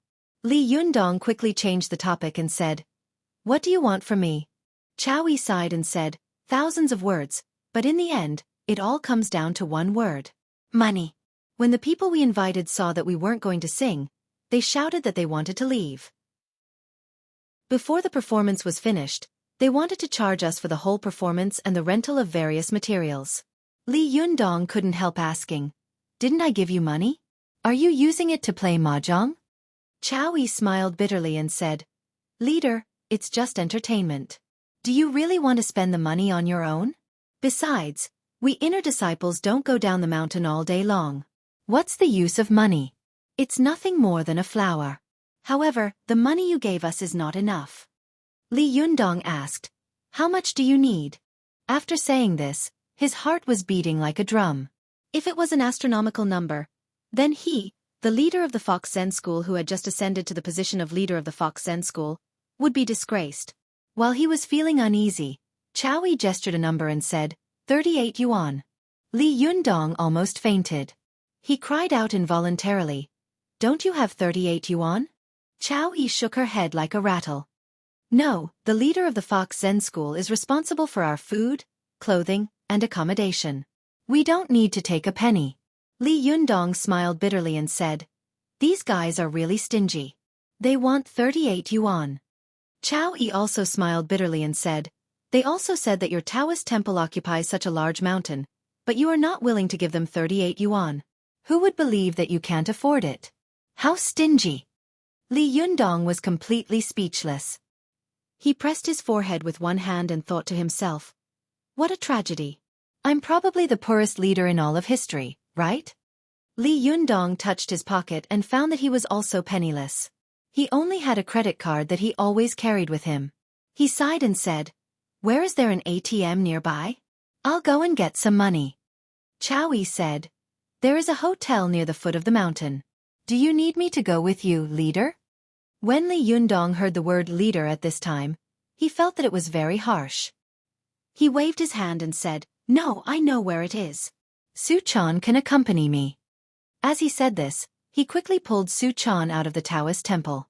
Xueqi looked at their backs from behind and muttered to herself, "One of them still looks like a virgin, while the other is still full of vitality. They don't look like they had sex last night. Ah, by the way, do they like other things?" While Xueqi was thinking about it, Li Yundong had already left the Taoist temple with Su-chan. After they went down the mountain, they withdrew money from the UnionPay ATM set up in the hotel at the foot of the mountain, and then returned to the Taoist temple to pay. When the money was paid, the cashier looked at Li Yundong and said disdainfully, "Seeing that you have such a big business at such a young age, I thought you were very powerful. I didn't expect that you would even be stingy with 38 yuan for a small business like ours. You are really stingy. Humph." After that he walked away. Li Yundong's face darkened, but Su-chan looked at him and whispered, "Yundong, don't pay attention to this kind of person. You will definitely be very rich in the future. You didn't know anything about cultivation before, but now you are already a famous cultivator in the cultivation world. I believe that even if you want to make money, you will have a very good way." Li Yundong felt much better. He thought for a moment and said, "I do have a way to make money, but I lack the starting capital, and I can't do it alone. I have to go back and discuss it with Zhou Qin and Zi Yuan and ask them for help. Moreover, the lease of the Taoist temple of the Fox Zen school is about to expire. I have to get the money as soon as possible." As he said this, he took Su-chan to Xueqi and told her his plan, the place where he would go to school in Tiannan City, and his address. He also told her his phone number and finally left 10,000 yuan. The former leader didn't leave any money. "Our Fox Zen school can't go on like this, or we will starve to death. Take this money and use it first. I'll find a way to get some money. During the days I'm away, take care of the Fox Zen school for me. If anything happens, call me. If you encounter an enemy, fight if you can, and run if you can't. It doesn't matter if we lose the Taoist temple of the Fox Zen school. What matters is the people. Even if we lose it, we can take it back." Xueqi opened her mouth and wanted to say something, but she saw Li Yundong leave in a hurry with Su-chan. In the end, she didn't say anything. //7854627895541 Chapter 286 Go to Watch Network. Li Yundong led Su-chan back to Tiannan City. As soon as they entered the house, Su-chan let out a cheer and looked around happily. She touched here and there, greedily inhaling the air in the house. "It's so good to be home again. It's so comfortable at home." Li Yundong chuckled and looked around. He didn't find Zi Yuan and Ruan Hongling at home. He thought to himself, "Could it be that these two girls are in my own house?" After wandering around the living room for a while, she seemed to think of something. Then, she went into Li Yundong's room. After a while, she came out with her hands behind her back and said mysteriously, "Guess what I have in my hand?" Li Yundong smiled and said, "What else can it be? Of course it's your Hello Kitty piggy bank." Su-chan pouted and took out the piggy bank behind her. "I really can't hide anything from you. It's so boring. But she soon smiled again and said, I'll smash it and take out the money in it for you to use, okay? Li Yundong gently stroked the little girl's hair and said with a smile, This is your private money. Keep it. I still have money to use, so I don't need it. Su Chan nodded, looked at the piggy bank in her hand eagerly, and said, Then I'll save more money for you. Li Yundong laughed and held the little girl in his arms lovingly. Didn't I give you that money? Silly girl. Su Chan giggled. She put her arms around Li Yundong's waist and pressed her face against his chest. She sniffed his breath and said, Yundong, I'm so happy. Li Yundong smiled, stroked her hair, and said, We will get better and better in the future, right? Su Chan raised her head, her face full of happiness and joy. Yes. But not long after, she suddenly thought of something and said with a sad face, Yundong, I miss my master. I wonder how she is. Li Yundong's face froze and he said in a deep voice, As a senior of the Zhengyi school's Linggong sect, Yan Feng has been lurking in the Fox Zen school for 9 years without being discovered. It can be seen how good her endurance is. I used to think that she would return to the Linggong sect as soon as possible, but now that I think about it, I don't think it's possible. Based on her behavior and character, she would rather betray the world than let the world betray her. Such a person is the most cunning and suspicious. She won't trust anyone, so I guess she must have a way out, and it's very likely that she hasn't returned to the Linggong sect. Speaking of this, Li Yundong also sighed and said, If Yan Feng hides herself, it will be difficult. I don't know where to find her. Su Chan said with a worried face, But what if she wants to go back to Linggong sect? Li Yundong thought for a moment, then let go of Su Chan and said, I'll go look for Zi Yuan. As he spoke, he walked to the balcony and looked around. Seeing that no one was paying attention, he quickly jumped to the balcony where Zi Yuan and Ruan Hongling lived. He probed around and saw that there was no one in the room, so he jumped back and shook his head at Su Chan. No one's here. Su Chan looked disappointed, but she also knew that this matter could not be rushed. Instead, she comforted Li Yundong and said, It's okay. Take your time. Seeing that the little girl was so sensible, Li Yundong also comforted her. Given the grudge between Yan Feng and Ao Wushuang, I don't think Yan Feng will let Ao Wushuang die so easily. Moreover, your master has only been sealed. Yan Feng is now a young spirit body. She must find another body to possess as soon as possible. Otherwise, when the yang spirit becomes the yin spirit will run out of spiritual qi and she will not be able to find a body to possess. Then her soul will really be destroyed and she will disappear. Su Chan nodded and hugged Li Yundong tightly. She didn't say anything, but her eyes were full of worry.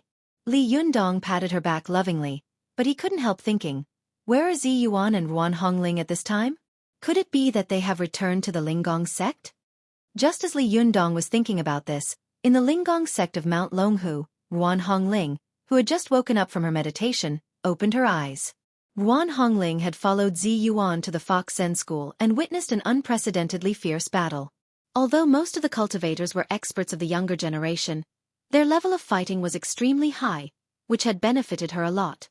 She followed Zi Yuan back to the sect and began to meditate. When she opened her eyes again, it was already the next day. When she woke up in her room, the first thing she did was to go to the cave residence of the Linggong sect to see if Zi Yuan, who was in seclusion, had come out. She went to see the net. 7K. Oath M. Zi Yuan had been beaten by Li Yundong so hard that the corners of her mouth were bleeding, and her internal organs had been injured. Therefore, when she returned to the mansion, she immediately chose to go into seclusion. Ruan Hongling walked around the cave and saw that the entrance of a cave covered by a huge rock was tightly closed. She sighed faintly and thought to herself, Sister Zi Yuan, you have really sacrificed too much for this Jindan successor. The 3 great treasures of our Linggong sect have been destroyed, and you have been injured by him. But is it worth it for you to pay so much? Ruan Hongling's gaze fell on the spirit water pond. She saw that the 2 flower buds of the twin breeders, Deng Yu and Deng Zhao, were slowly growing. The 2 flowers were about to bloom, emitting a faint fluorescent light. She could vaguely see 2 tiny human figures shrinking into a ball. Ruan Hongling couldn't help smiling. Just as she was about to reach out and touch them, she heard a sudden sound of something breaking through the air outside. A woman shouted, Zi Yuan and Ruan Hongling of the Linggong sect, Come out quickly. Guan Hongling frowned and immediately walked out quickly. As soon as she walked out, she saw Zhou Ping, who had had a conflict with her before, standing in front of the mansion with a sneer. Next to her was a Taoist nun in a Taoist robe. This Taoist nun was plain-looking and had nothing in her hands. There was neither a horsetail whisk nor a sword in her hand like the others. She was just holding her sleeves, her eyelids drooping, as if she was looking down at the tip of her nose obediently. Nothing around her could attract her attention. Guan Hongling took a closer look at her and saw a round red the size of a pencil between her eyebrows, which looked like a red mole. Guan Hongling suddenly felt a chill in her heart. This was the Lingsha mole that only the direct bloodline of the head of the Xueqi school had the qualification point. Sure enough, when Zhou Ping saw Guan Hongling coming out, she shouted, "How dare you? You've seen the Lady of the Earthly Fire of the Xueqi school and you still haven't bowed down." Guan Hongling was shocked. The Lady of the Earthly Fire? Could it be the Lady of the Earthly Fire, who was both the elder sister of the leader of the Xueqi school and the eldest sister of the leader of the Xueqi school? Guan Hongling was looking at Zhang Ling and feeling incredulous in her heart. As a disciple of the Linggong sect of the Xueqi school, she had naturally heard of the deeds of the seniors. In the past, Zi Yuan had commented on the famous cultivators in the world, and the Lady of the Earthly Fire was among them. She remembered that Zi Yuan had once said, "The Lady of the Earthly Fire's control of fire can be said to be unparalleled in the world. She can draw out the Samadhi true fire from the ninth earth and burn everything in the world." She had originally thought that a cultivator who could cultivate fire to such a level would be arrogant and surly, or at least a person like fierce Zhang Fei. But today, it turned out to be an ordinary Taoist nun, who didn't seem to be much older than her.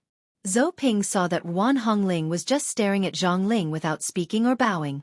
She suddenly became furious and said, "How rude! Are all the people of the Linggong sect so rude?" Guan Hongling withdrew her gaze and glanced at her, but she still didn't salute. Instead she said, "My sister Zi Yuan is now like the leader of the Linggong sect. Even when she sees the leader of the Xueqi school, she has to salute him. I am also her shimmy. In terms of status, I am equal to the Lady of the Earthly Fire. Why should I salute her?" Zhou Ping was so angry that smoke was coming out of her 7 orifices. B****. Even if the leader sees the Lady of the Earthly Fire, he has to respectfully call her Xueqi. Who do you think you are? How dare you be so rude? Guan Hongling was born with a fiery temper. Except for Li Yundong, she had never been afraid of anyone else. She sneered and said, "When the leader of the Earthly Fire sees the Lady of the Earthly Fire, he calls her Xueqi. This is an internal relationship, but when my Xueqi, the Lady of the Earthly Fire, sees him, she has to salute him. This is an external relationship. Haven't you heard of the saying that there is a difference between the inside and the outside?" Zhou Ping was furious. "How dare you be so presumptuous? Do you still have our Xueqi school in your eyes? A small branch of the Xueqi school dares to be so arrogant. Fortunately, you have been in decline all these years. Otherwise, if you were allowed to be arrogant, wouldn't you be riding on the neck of the Xueqi school and peeing on it?" Guan Hongling also said angrily, "You also know that our Linggong sect is a branch of the Xueqi school? Logically speaking, our Linggong sect is also a child of the Xueqi school. It's fine if you don't raise us, but over the years, you have seized the opportunity to suppress us. When have you ever regarded us as a branch? As the saying goes, if you treat me as a scholar of the country, I will repay you as a scholar of the country. If you treat me as a bandit, I will repay you as a bandit. You have done the first thing, but now you are blaming me for doing the second thing. Don't you think it's ridiculous? What's more, I haven't done the second thing. I'm just acting according to the law." Zhou Ping was so angry that her whole body was trembling. She pointed at Guan Hongling and was speechless. You. She was Zhang Tianhe's Xueqi and had been secretly in love with Zhang Tianhe for a long time. This time, she had accompanied him down the mountain. She had thought that it would be a good job, but she hadn't expected that Zhang Tianhe would go to the Linggong sect to visit her because he admired Zi Yuan's beauty and reputation. This had already made her very unhappy. But what she hadn't expected was that Zhang Tianhe would lose to Li Jiandong in the subsequent battle, and that Li Jiandong had an affair with that little B****tch. After Zhou Ping returned to Mount Longhu, the more she thought about it, the more unwilling she became. However, the leader of the Xueqi school was in seclusion, so she didn't dare to disturb him. She told Zhang Ling the whole thing with some embellishments. As Zhang Tianhe's aunt, Zhang Ling had doted on him since he was a child. When she heard this, she was immediately furious. What? The little B**tch of the Linggong sect colluded with outsiders to bully the future leader of our Xueqi school. How could this be? How could this be? After hearing this, Zhang Ling immediately brought Zhou Ping to denounce her, but she was also worried that she had made a mistake, so she let Zhou Ping speak up while she observed silently from the side. At this point, Zhang Ling had no choice but to speak. She raised her eyelids, and her eyes shone brightly. She snorted coldly and said, "Little girl, you're young, but you talk big. Do you think that our Xueqi school is a criminal enemy?" Yuan Hongling snorted coldly. "I wouldn't dare. If the Xueqi school regards us as national warriors, we will naturally repay them as national warriors. If they regard us as a criminal enemy..." Humph! Zhang Ling suddenly burst into laughter, which made Yuan Hongling's heart beat violently. Her eardrums felt as if they were being burned by a raging fire, and she felt a burst of heat and pain. Zhang Ling sneered and said, "What a big tone. I think your Linggong sect really has no successors and has no good discipline. Today, I will discipline you on behalf of your leader." Yuan Hongling's heart trembled. Just as she was about to step back, she suddenly heard a soft voice say, "The Lady of the Earthly Fire has come. May I know what's the matter?" As soon as this voice sounded, the tense atmosphere on the field suddenly calmed down a lot. If Zhang Ling's voice was like a raging fire, extremely fierce, aggressive, and making people panic, then this voice was like a clear spring, gentle and calm, making people feel relaxed and happy. For a moment, everyone turned their heads to look at the source of the voice, only to see a beautiful woman in a purple robe walking out of the cave of the Linggong sect. Every step she took gave people the feeling that she was treading on the waves. She was ethereal, like a fairy from the ninth heaven who had descended to the mortal world. This woman was none other than Zi Yuan, the eldest Xueqi of the Linggong sect of the Xueqi school. Chapter 287. Go to Watch Network. Zhang Ling saw that Zi Yuan had an imposing manner as soon as she appeared. Although she was not as aggressive as herself, she was very difficult to deal with. She secretly nodded in her heart. It said that Zi Yuan is the #1 master in the cultivation world of the younger generation. Now it seems that she deserves her reputation. It can be said that she is worthy of her reputation. Although Wang Yuanshan was a bastard who couldn't distinguish between good and evil and was in cahoots with demons, the disciple he had taught was very outstanding. Although she was secretly admiring Zi Yuan in her heart, she was not polite with her words.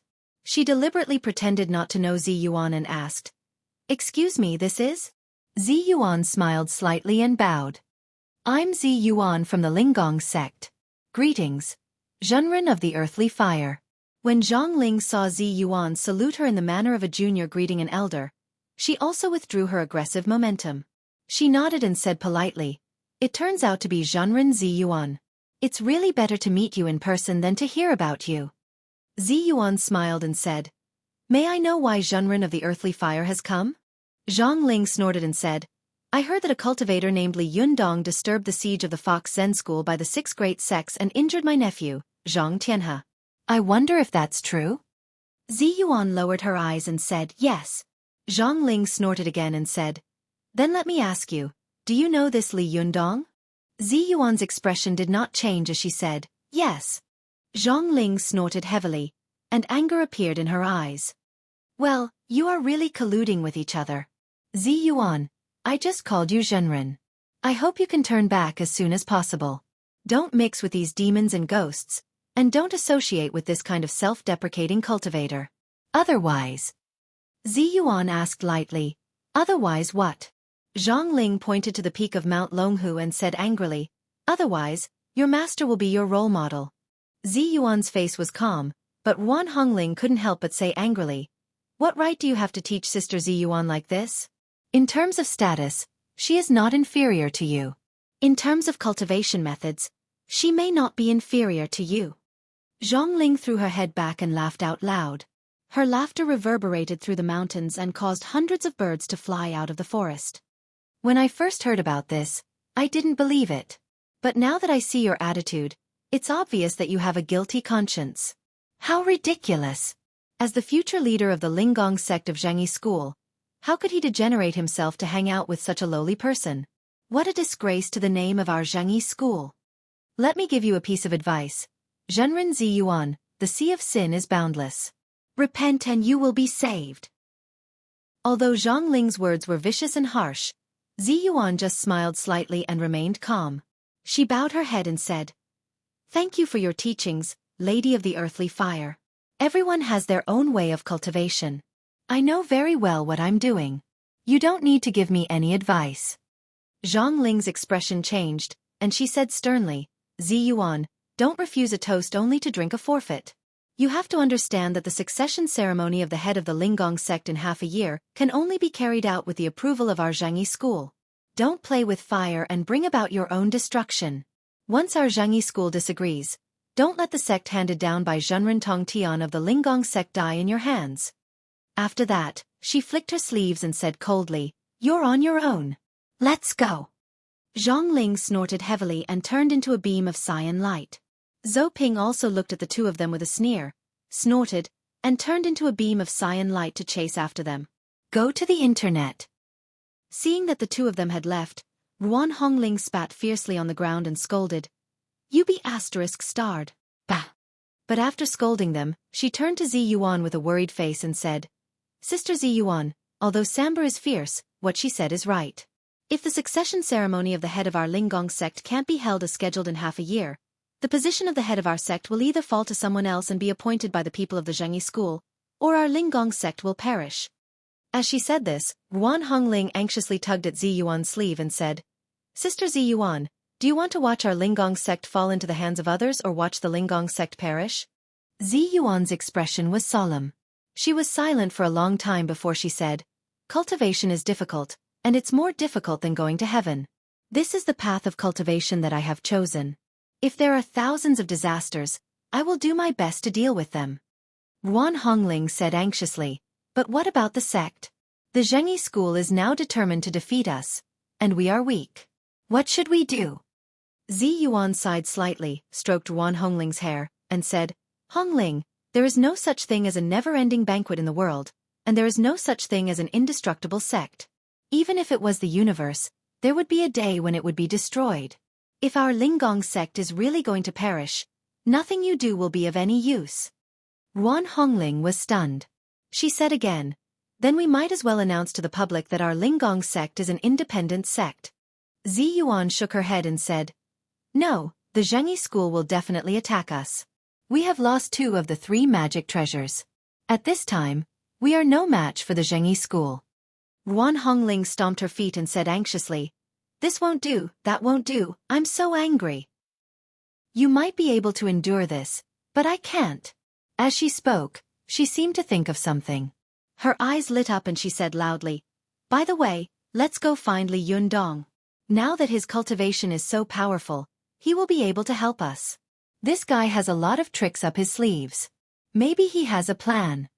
Zi Yuan smiled. "Didn't you hear what the Lady of the Earthly Fire said just now? If we go to find Li Yundong, it will confirm her words." Ruan Hongling said angrily, "She said that we colluded with Li Yundong, so let's show her. It was better than waiting for death. Look at the way she's talking. Even if you didn't do it, she can still blame it on you. Humph, besides, I don't believe that you won't look for him after you come out of seclusion." Zi Yuan sighed. "You're right. I'm going to look for him after I come out of seclusion. Watch net." Ruan Hongling smiled and said, "See, I was right. Humph, this guy has received so many benefits from us. It's time for him to repay us." However, Zi Yuan glared at Ruan Hongling sternly. B*****. Are you a businessman or a cultivator? How can you say such things? I'm warning you, if you say a word about this in front of him, I will immediately disown you as my shimmy." These words were extremely harsh, and Ruan Hongling was frightened. She took a step back, widened her eyes, and looked at Zi Yuan in disbelief. "Sister Zi Yuan, I won't say anything. You don't have to scare me like this, do you? You were so scary just now." Zi Yuan's expression softened a lot. She said, "Just remember it. Don't mention this to him in the future. Otherwise, you will drag him into the conflict of our Zhengyi school. This will harm him." Ruan Hongling walked up to Zi Yuan and took her hand. She couldn't help but say with tears in her eyes, "Sister Zi Yuan, you always think of others like this, but who has ever thought of you?" Zi Yuan sighed and stroked Ruan Hongling's hair. "I still have you to think of me, don't you? Let's go back to Mount Tianlong first and see if Li Yundong is there. If not, we'll go back to Tiannan City." After that, she turned into two beams of green light and quickly left with Ruan Hongling. Just as Zi Yuan and Ruan Hongling left Mount Longhu, Li Yundong was at home, preparing to go shopping with Su Chan. But before they could go out, Li Yundong heard the buzzing sound of his cell phone. He looked around and found it vibrating in the corner of the sofa. He picked it up and saw that it was a call from Xueqi. When he looked again, he saw that there were more than 100 missed calls. Li Yundong quickly answered and said, "Hello?" As soon as he spoke, the other end of the line immediately fell silent. Xueqi seemed to take a deep breath and suppress her emotions. She said in a slightly trembling voice, You're back." Li Yundong smiled slightly and said, "Yes, are you still worried that I won't come back?" Xueqi didn't speak. The silence on the phone was a little depressing. Li Yundong said with a smile, "I went out to do something before. Why did you call me?" Xueqi was silent for a while before she said slowly, "It's nothing. I just wanted to hear what you had to say. What have you been busy with these days?" As soon as she asked, she immediately changed her words and said, "Forget it, I shouldn't have asked." Li Yundong remembered that Xueqi was now his disciple. Although he hadn't officially accepted her as a disciple, their relationship was not the same as before. There were some things that he didn't need to hide from her. "It's okay. I'll tell you slowly when we meet." Xueqi seemed to think of something. She said, "By the way, Feng Na has been looking for you everywhere these days. She has come to class many times. I asked her what she wanted, but she didn't say anything. Do you want to call her?" Li Yundong thought for a moment and said, "Forget it, I'll go to school. I've been absent for so many days. If I don't go, there will be a missing person notice." Xueqi's voice sounded a little cheerful at this time. She said, "Well, if you don't come, your classmates will forget you." Li Yundong chuckled and said, "See you later." After that, he hung up the phone and was in a daze. Su Chan asked in a low voice, "Yundong, what's wrong?" Li Yundong seemed to wake up from a dream. He said, "Nothing, I just feel a little emotional." Su Chan asked, "What are you emotional about?" Li Yundong laughed and said, "It's nothing. I just came back from the Fox Zen school and immediately went to school. It's as if I've come from one world to another. Your Fox Zen school is really unlucky to have a college student like me as its leader. No wonder the problem of food and clothing can't be solved." Su Chan pretended to be angry and said, "Don't say that.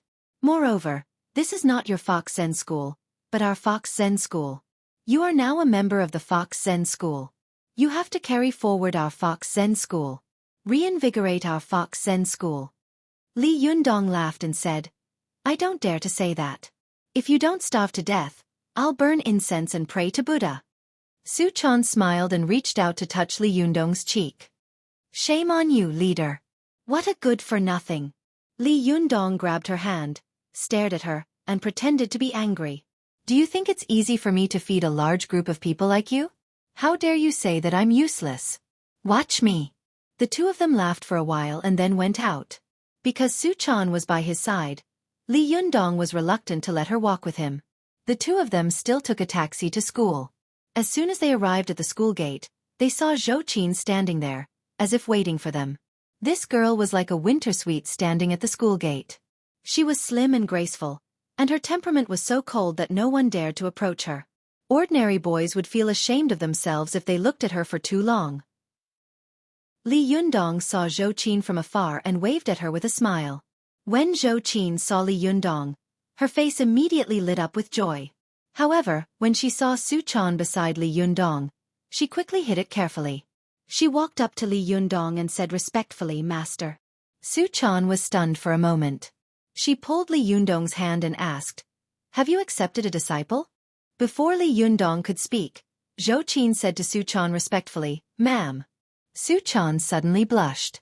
She was shy and happy, and her vigilance towards Xueqi immediately dropped a lot. She giggled and said, "Don't call me that. I don't have a gift for you. Xueqi smiled slightly. Why do you say that? Xueqi giggled and said, in our sect, if you call me that, you will get a gift. As she said this, she enthusiastically took Xueqi's arm and said, by the way, do you know that Li Yundong is now the leader of our sect? Xueqi and Xueqi had a good relationship. At this time, she was deliberately flattering him, so her face was also full of smiles. She looked at Li Yundong in surprise and asked, what leader? Xueqi proudly showed off and said, that's a long story. Li Yundong saw the two girls whispering intimately to each other, but he felt strange in his heart, especially Xueqi. This girl seemed to be wearing a thick mask on her face. Li Yundong shook his head and walked into the school. When he was about to reach the bottom of the teaching building, he heard Feng Na shouting in surprise. Li Yundong, stop. Li Yundong turned his head with a smile and saw Feng Na quickly running up to him and throwing a punch at him. With Li Yundong's current cultivation, even 100 Feng Na couldn't hit him, but he still stood still and didn't use his qi. He let her punch fall on his shoulder and said with a smile, are you looking for me? Feng Na laughed and scolded, I've been looking for you for a few days. My phone has been ringing off the hook these days. What's wrong with you? Why do you always use your phone as a landline? Li Yundong smiled and said, sorry. There's something urgent I have to do. What's so urgent? Feng Na winked and said, good news. The deputy mayor will be here tomorrow, and it's the day of the new students' final training. He will be here to inspect the work. At that time, the school will have a representative of the new students and a representative of the school to speak. The school has decided to give you the position of the school representative. Li Yundong was stunned. Didn't this big Sandwall student come last time? Why is he here again this time? Feng Na was shocked and quickly looked around. Are you crazy? How dare you scold the leader? Aren't you afraid of being transferred to another province? Li Yundong looked up and laughed. Okay, I was wrong. Why is this bastard here again? Chapter 288. Go to watch net. After Li Yundong finished speaking, Feng Na laughed and scolded him. Your mouth is really unforgiving. Can you stop the deputy mayor if he wants to come? By the way, this is a good job. You'll get extra points for the scholarship evaluation. Go to watch net. 7K. Oath am. Don't shirk it. This is a political task. I just became the president of the student union.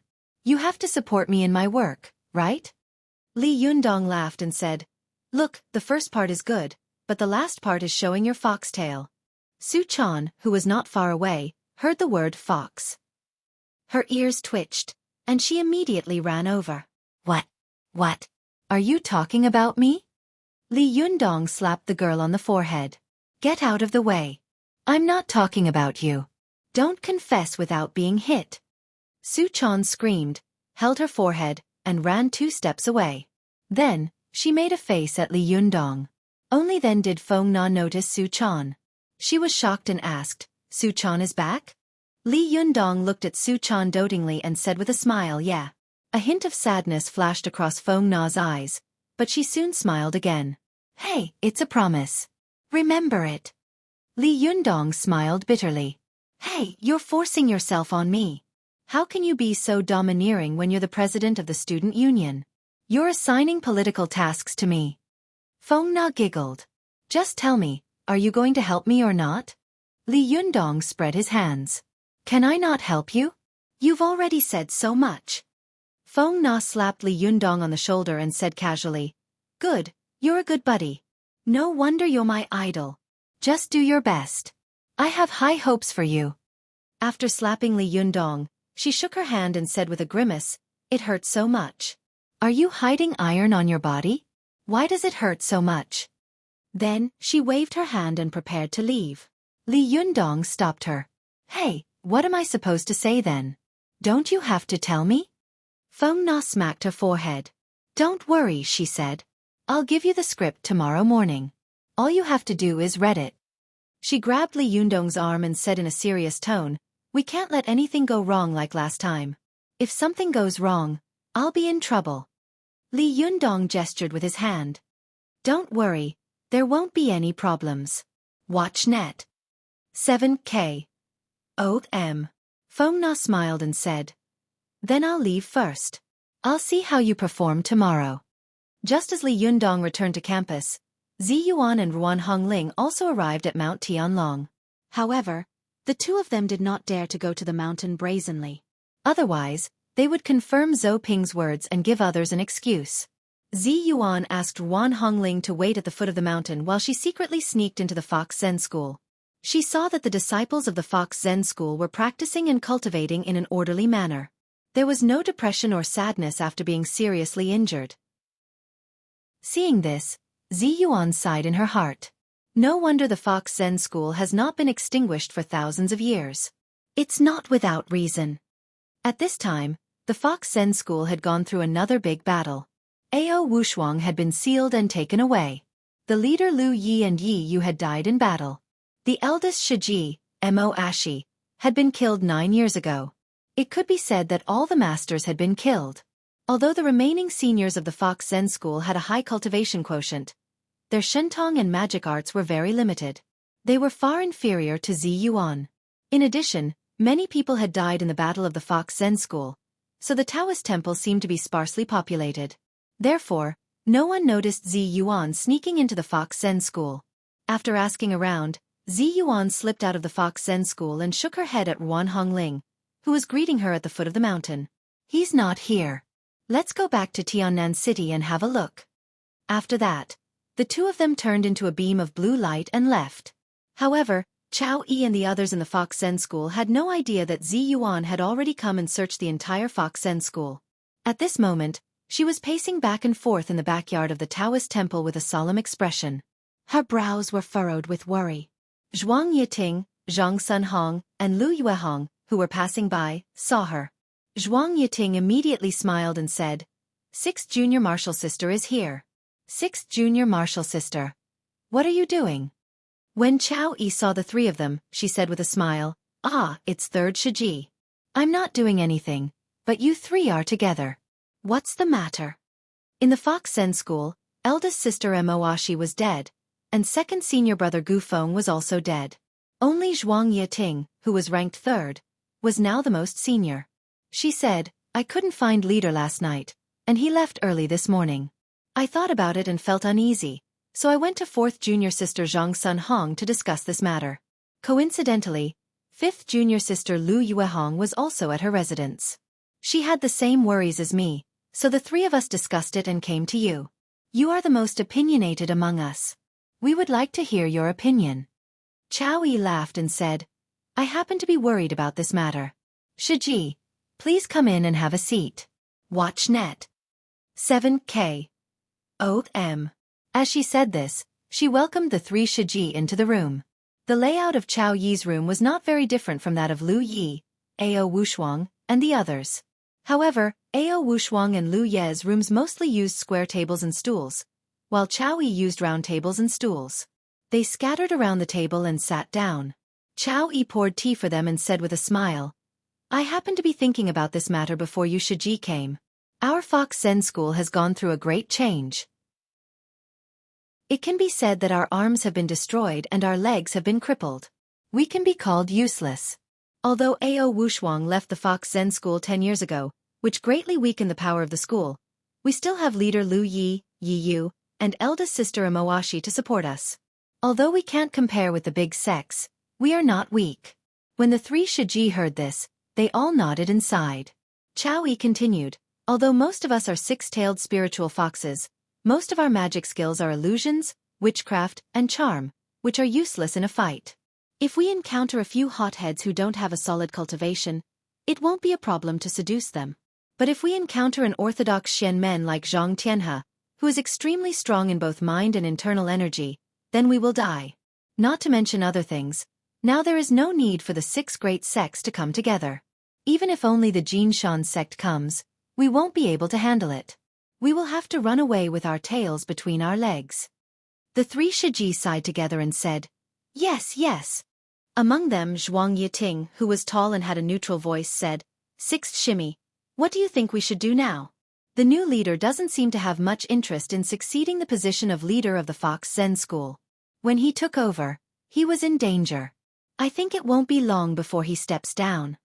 Xueqi also sighed and said, that's what I'm worried about. Lu Yuehong also said, yes, that's exactly what I'm worried about. Lu Yuehong was short, only about 1.55 meters tall, but her figure was petite and exquisite, and her appearance was charming. Her voice was even softer. She said, as a human being, Li Yundong taking over the position of leader of our Fox Zen school is a taboo in the cultivation world. I'm worried that he won't be able to stand the pressure of the major sects in the future, and will eventually give up on us. Zhuang Yiting said, yes. At that time, if the major sects continue to put pressure on us with this matter, our Fox Zen school won't be able to withstand such pressure. Although Zhenren Li is good and strong, he is not as strong as so many sections. This time, only the cultivators of the younger generation came. What if their elders and masters come next time? How can we resist them?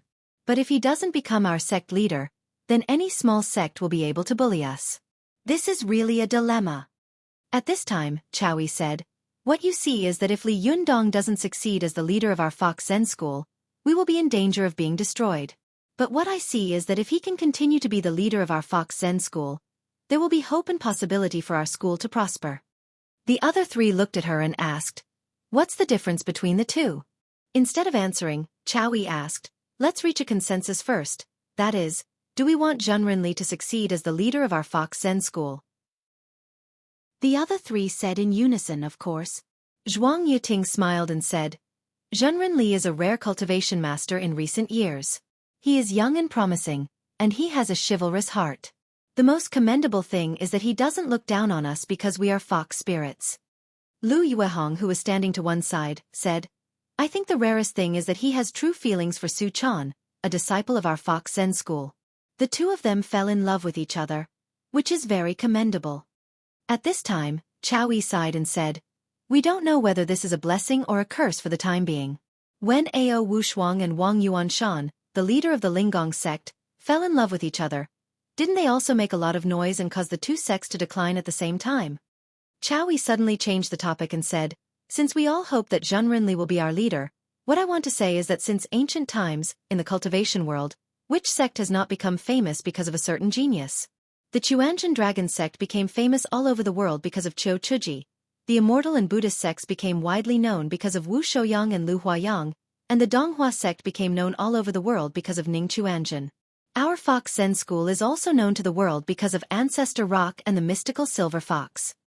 It can be seen that, except for the big sects like the Zhengyi school, which have a deep foundation for thousands of years, if other small sects want to revitalize, the foundation lies in people.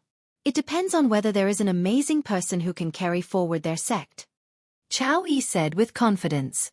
Speaking of this, she suddenly paused and said word by word, I think Zhenren Li is such an amazing person. Even compared with Xueqi of the Chuanzhen Dragon sect, Wu Shouyang and Lu of the immortal and Buddhist sects, and Ning Chuanzhen of the Donghua sect, he is not inferior. Zhuang Yiting, Lu Yuehong, and Zhang Sunhong hadn't expected Xueqi to give Li Yundong such a high evaluation. But when they carefully imagined the scene of Li Yundong fighting with the major sects that day, they couldn't help nodding secretly. Lu Yuehong praised, yes, Zhenren Li's talent in fighting is indeed extremely rare. Zhuang Yiting praised, I think that this person's will is firm and can be said to be rare in the world. It's really amazing that he can fight for a long time under the siege of all the major sects without a trace of fear. Even Zhang Sunhong, who had been silent, said, yes, Zhenren Li's Niden is powerful and condensed, and his zhenqi is vast and majestic. He can be said to be unparalleled among the younger generation. Even compared with many of the older generation of cultivation, he is better than many people who have undeserved reputation. At this time, Xueqi took over the topic and said, so, I am very optimistic about Li Yundong's future. Once he becomes one of the top great cultivators in the cultivation world, even if all the sects in the world want to deal with our Fox Zen school, we don't have to be afraid. The other three nodded in unison. Xueqi suddenly changed her tone and said, but what I'm worried about is that although we really hope that Zhenren Li can be our leader, I've dealt with him several times. His words and brows always reveal a feeling that our Fox Zen school is a big burden. Or, is there anything about our Fox Zen school that can attract him and make him continue to sit in the position of leader? As soon as she said this, the other three immediately looked at each other. If it had been someone else, they might have used a trick that had been tried and tested in the world. Charm him. Foxes were best at this trick. Otherwise, why would people call those coquettish women foxes? But if the target was Li Yundong, they wouldn't dare to do this no matter how much courage they had. Although these sly foxes had never set foot in the mortal world, they were not fools. Li Yundong was willing to challenge all the sex alone for Su Chan. He would rather be besieged than to put himself in danger. What kind of deep and firm feelings did he have for her? They were afraid that if they failed to charm him, they would be at a disadvantage and cause Li Yundong to be disgusted. If that happened, they would go for wool and come home shorn. Lu Yuehong thought for a moment and said, since he and Su Chan fall in love with each other, why not understand his feelings and move him with reason? Xueqi said, I've also thought of this, but Su Chan has left our Fox Zen school since she was a child. We don't know how strong her sense of belonging to the sect is. Moreover, her master, Ao Wushuang, was taken away by Yan Feng. Needless to say, she is anxious. Whether she has the intention to let Li Yundong take care of us is unknown. These words made the others frown. Zhang Sunhong said, then what do you think we should do? Xueqi smiled slightly and said something that would make Li Yundong vomit blood in the future when he thought of it. My wife has gone back to her parents' home to send her off. Sorry for updating late. In addition, Group 1 2 3 4 5 6 is full. Please don't add it. Group 7 is now officially open to 105648074 people. Chapter 289. Go to watch net. When the other three saw Xueqi smiling but not speaking, they all urged, don't keep us guessing. Look at the situation now. Xueqi smiled and said, in fact, it's very simple. We will go down the mountain and follow the leader. When he needs help, we will go and help him. We can't do anything else, but can't we do these things within our power? Lu Yuehong's face was full of doubt. Will this work? Didn't the leader ask us to stay here? Xueqi smiled and said, but the leader also said that we don't have to stay here. Go to watch net. 7K. O.M. Zhuang Yiting said, but what should we do to help the leader? What can we do? Xueqi said, how would I know? We can just act according to the circumstances. Lu Yuehong asked again, but we've never gone down the mountain before. Xueqi smiled and said, Su Chan has never gone down the mountain before, but isn't she fine now? Besides, we are dignified cultivators. Are we afraid of secular people? Zhang Sunhong, who had been silent all this time, said, do you know where the leader is? Xueqi nodded and said, the leader told me before he left. Zhang Sunhong nodded and stopped talking. Zhuang Yiting, who was beside him, said, but what if the leader doesn't appreciate our help? Xueqi said, I think our leader is a very emotional person. He won't be ungrateful. Moreover, he is different from us. If we don't show enthusiasm and take the initiative, I'm afraid he will think that we are rejecting him. Speaking of this, the other three nodded together. Zhuang Yiting, who was the third oldest, said, then shall we go now? Xueqi said again, no, if we leave, what about the juniors? After the heavy losses of the Fox Zen school, all the outer disciples had run away as soon as possible, and most of the inner disciples had been killed or injured. At this time, there were only 11 people left. If the 4 elders left together, there would only be 7 juniors left in the Fox Zen school. If Xueqi and the others were here, even if they couldn't win, they could at least rely on their own illusions to escape or hide. But now that they were gone, there were only a few little foxes left here. They couldn't escape even if they wanted to. The other 3 looked at each other in dismay. Lu Yuehong asked, then what should we do? Are we supposed to take them all away? Xueqi smiled bitterly and said, what else can we do? It would be good to bring them down the mountain to see the world. It's even less safe at home. Zhuang Yiting and Lu Yuehong had never gone down the mountain before, so they didn't know what to prepare. They looked at each other and said in a daze, well, let's go together.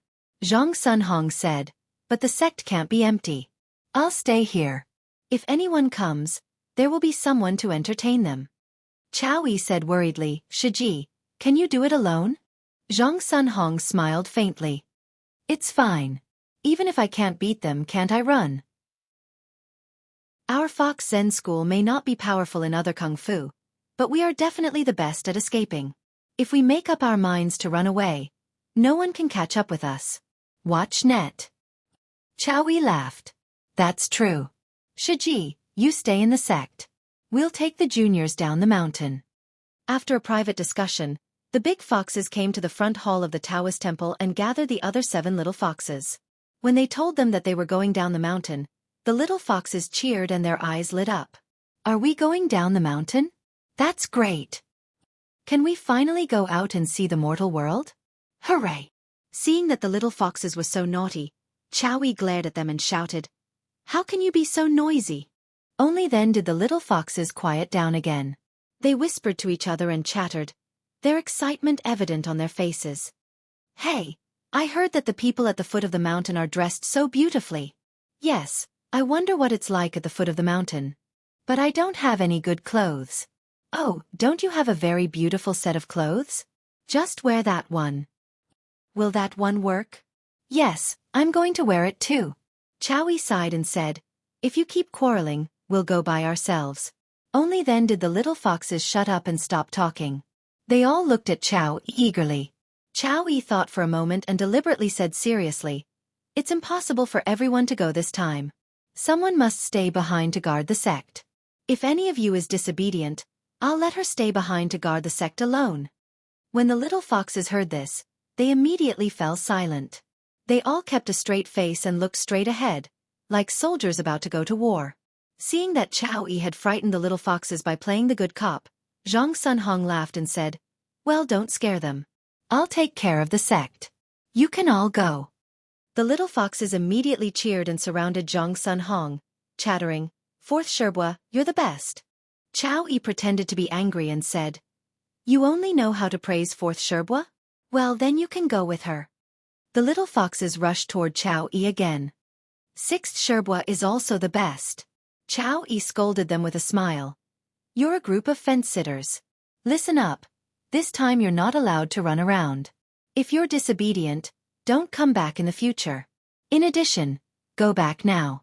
We'll set off before dawn tomorrow morning and fly to Tiannan City." The little foxes asked curiously, "Sixth Sherbua, why do we have to set off before dawn tomorrow morning?" "Yes, why do we have to fly? Isn't it better to take the train? I've never taken a train before. What are we going to do in Tiannan City? Why do we have to go there? I want to play somewhere else." Xueqi was angry. "Bastard, if you keep talking, none of you are allowed to go. Why do you want to take the train? Can any of you make a penny?" "The money was given by the leader, but you're still nagging. If you keep talking, you're not allowed to go." The little foxes stopped talking and looked at each other. After a long time, one of them raised her hand and said weakly, "Sixth Sherbua, it seems that you haven't made a penny either, have you?" Xueqi was furious. She waved her sleeves and left. "Go back, all of you. We'll set off tomorrow morning."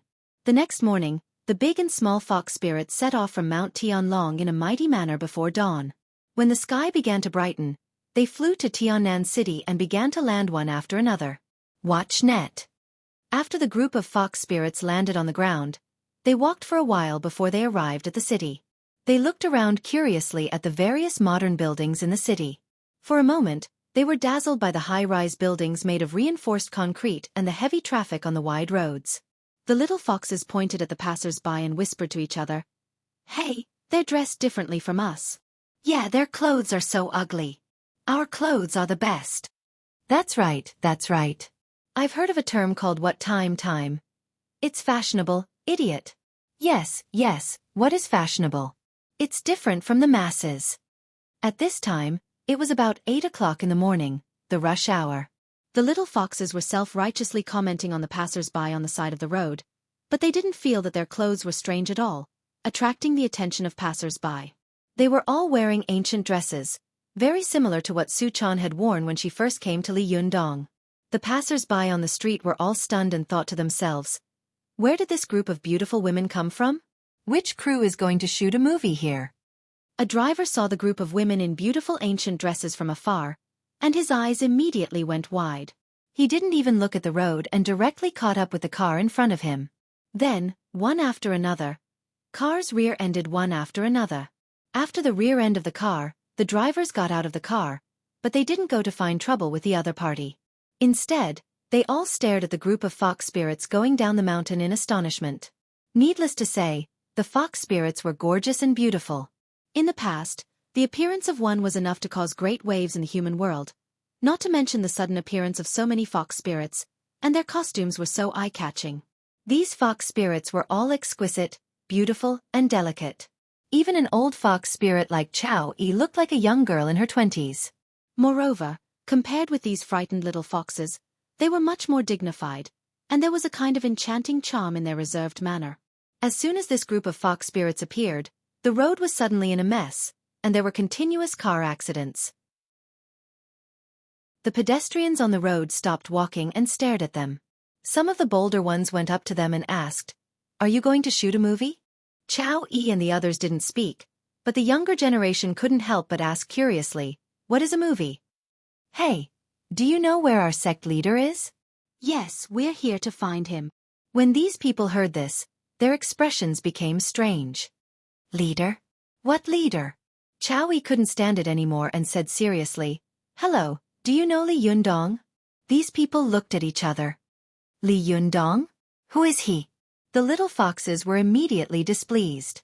In their opinion, Li Yundong, who had turned the tide and saved the Fox Zen school, should be the most famous person in the world. Seeing that these people didn't know Li Yundong, they shouted one after another, "You don't even know our leader. You're too ignorant. I won't talk to you anymore. You're so annoying. You don't know Li Yundong either. You've lived in vain." These passers-by felt wronged. They all thought to themselves, "Is Li Yundong a very popular star? It seems that I've been a little out of touch recently. Well, I have to go to cram." Thus, one of them asked sincerely, "Then who is this Li Yundong?" The little foxes were about to speak proudly, but Xueqi glared at them and stopped them. She said seriously, "Do any of you know where Tiannan University is?" Some curious passers-by immediately said, "I know. I'll take you there." Xueqi was afraid that she wouldn't be able to find the place, so she was delighted and smiled slightly. "Thank you." None of these fox spirits were not stunning beauties. Xueqi's smile was even more charming, making the passers-by's bones feel a little lighter. They wished they could fly immediately. Some of the other men around them felt their hearts beat faster. Regardless of whether they had to go to work or other things, they also said, "I know. I'll take you there." After that, she led the group of fox spirits to Tiannan University. At first, there were only about 20 of them, but Chinese people were the most curious about good things. Some of them didn't know what was going on, so they came forward to take a look. As soon as they saw it, they couldn't take their eyes off it. They followed the group of fox spirits in a daze, whispering to each other as they walked. "Hey, what are you going to do?" "I don't know." F***CK. Why are you following us if you don't know? F***CK. To see beautiful women. How many times can you see so many beautiful women in your life? That's true. But these beautiful women look like they're going to shoot a movie. I think so too. Maybe I can get an autograph later. Where are they going? Why are they walking so fast? You talk too much. They seem to be looking for a man named Li Yundong. That name sounds like a man. So many beautiful women are looking for a man? Could this man be the director? I guess so. Alas, so many beautiful women have been ruined by a director. Speaking of this, the men who were whispering to each other cursed in unison, "Beast." This statement gradually spread among the followers of the fox spirits, so more and more people became curious. One after another, they cursed the beast and wondered what the beast looked like. The group of people slowly increased from more than 20 to more and more. In the end, there were hundreds of people, like a tide, heading straight for Tiannan University.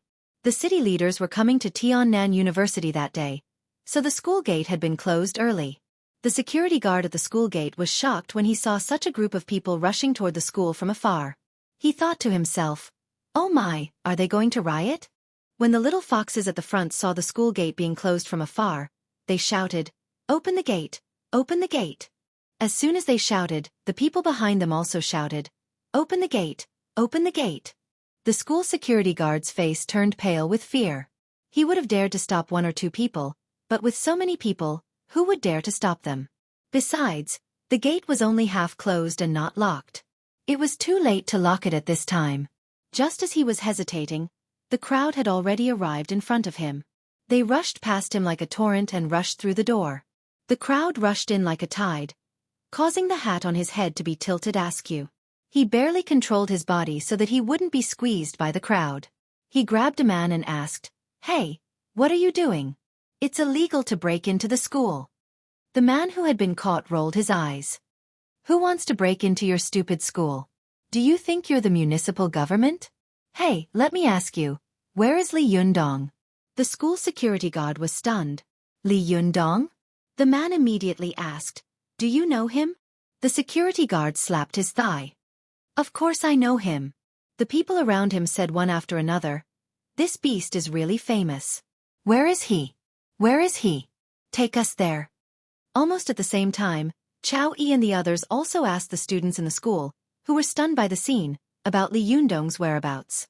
As soon as these students heard that they were looking for Li Yundong, they immediately shouted, "I know where Li Yundong is. Follow me." After that, the group of people turned around and headed for the school playground. Although it was time for the military training to end, many of the older students did not participate. Some of them heard the commotion and poked their heads out of the classroom.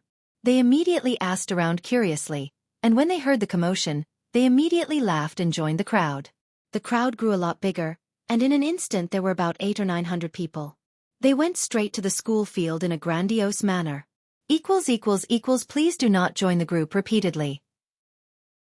Once you join the group, do not post any pictures related to politics. Thank you for your cooperation. Chapter 290. Go to Watch Net. Although this group of people was large, there were even more freshmen on the sports field of Tiannan University. There were 2,000 to 3,000 students from more than a dozen faculties. When they surged to the edge of the sports field, although they attracted the attention of the freshmen on the sports field, they only thought that the older students were there to watch the fun and did not think much of it. Watch Net. Xueqi and the others were at the forefront, looking for Li Yundong in the dense crowd on the playground. While they were looking, Lu Yuehong suddenly pointed to a dignified boy standing in a row on the rostrum in front of the playground. She said, "Look, isn't that the leader?"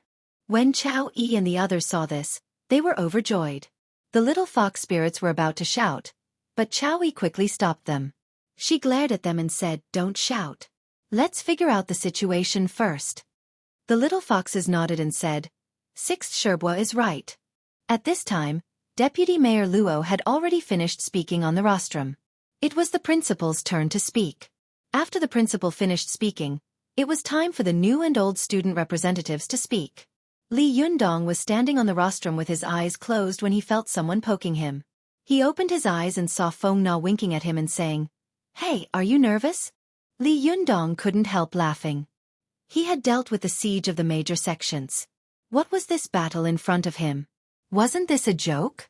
Li Yundong smiled and said, "What's there to be nervous about?" Feng Na pursed her lips at Yan Hua, who was not far away, and said in a low voice, "Someone seems very nervous." Li Yundong took a look and saw that Yan Hua's thighs were trembling unconsciously. He was using his fingers to twist his thighs, staring straight ahead and muttering something. Li Yundong couldn't help but shake his head and sigh.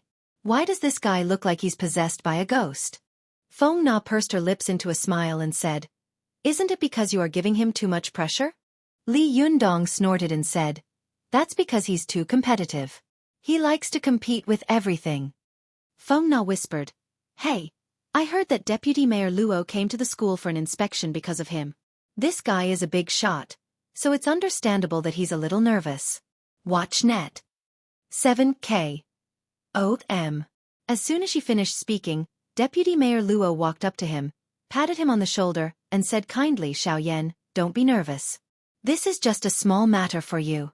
A dignified Zhuang Yuan shouldn't have stage fright." Yan Hua was provoked by Deputy Mayor Luo and immediately said, "What's there to be afraid of? Uncle Luo, you underestimate me." After that, his legs immediately stopped shaking, and his eyes were no longer empty.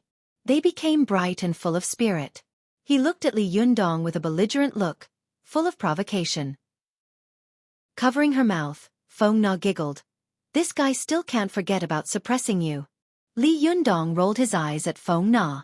"Aren't you the one who fanned the flames? If you don't let me give the speech, this won't happen, right? Feng Na smiled and said, how can I do that? If you don't come out among the seniors, the others will be booed.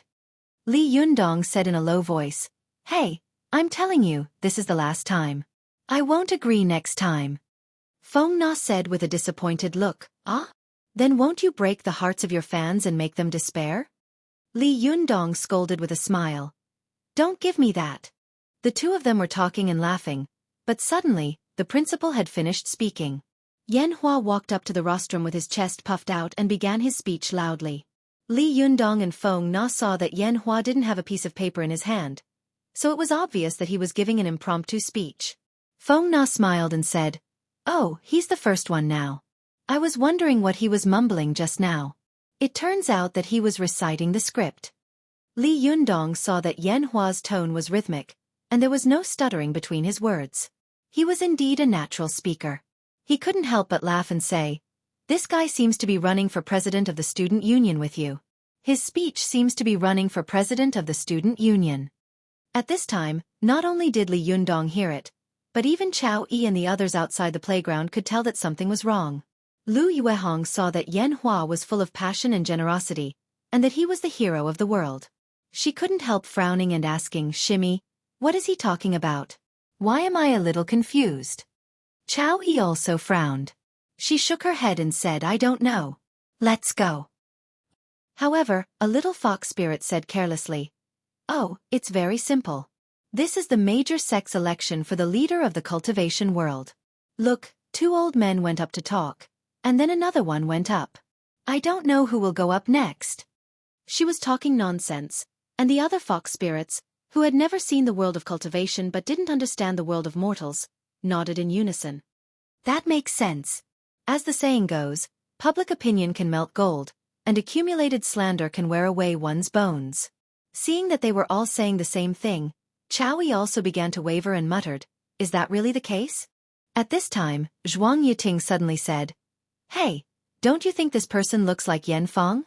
As soon as she said this, the others took a closer look and were immediately shocked. They all said, indeed. Xueqi was even more shocked.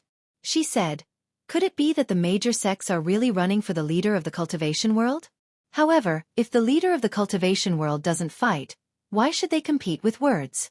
Why don't I see anyone from the other sects? Zhuang Yiting snorted coldly and said, these righteous people are the most insidious. Do you know what they are up to? No, we have to help our leader.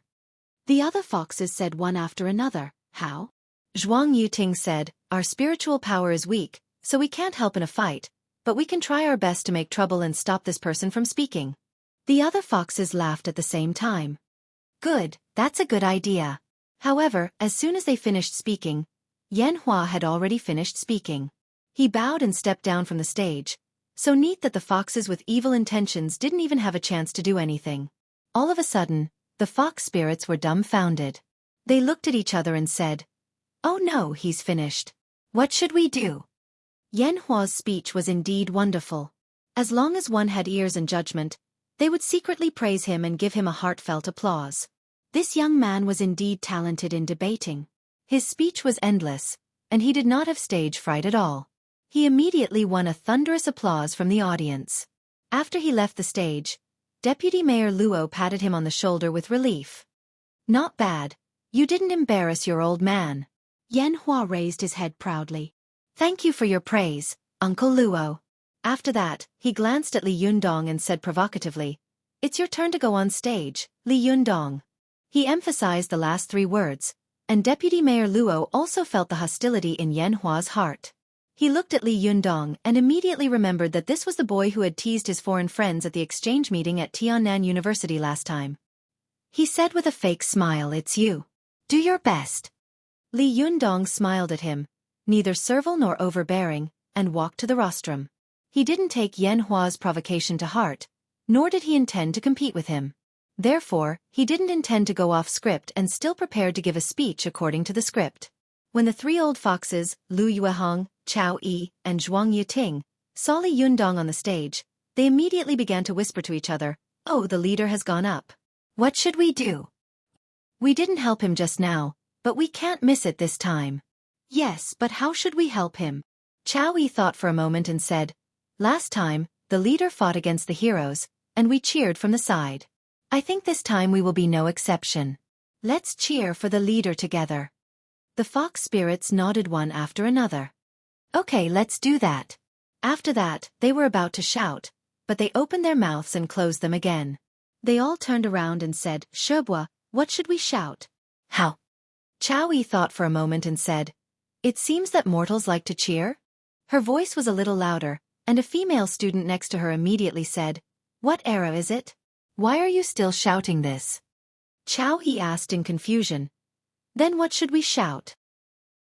When the girl saw that Xueqi and the others were so beautiful, she secretly felt ashamed of her inferiority.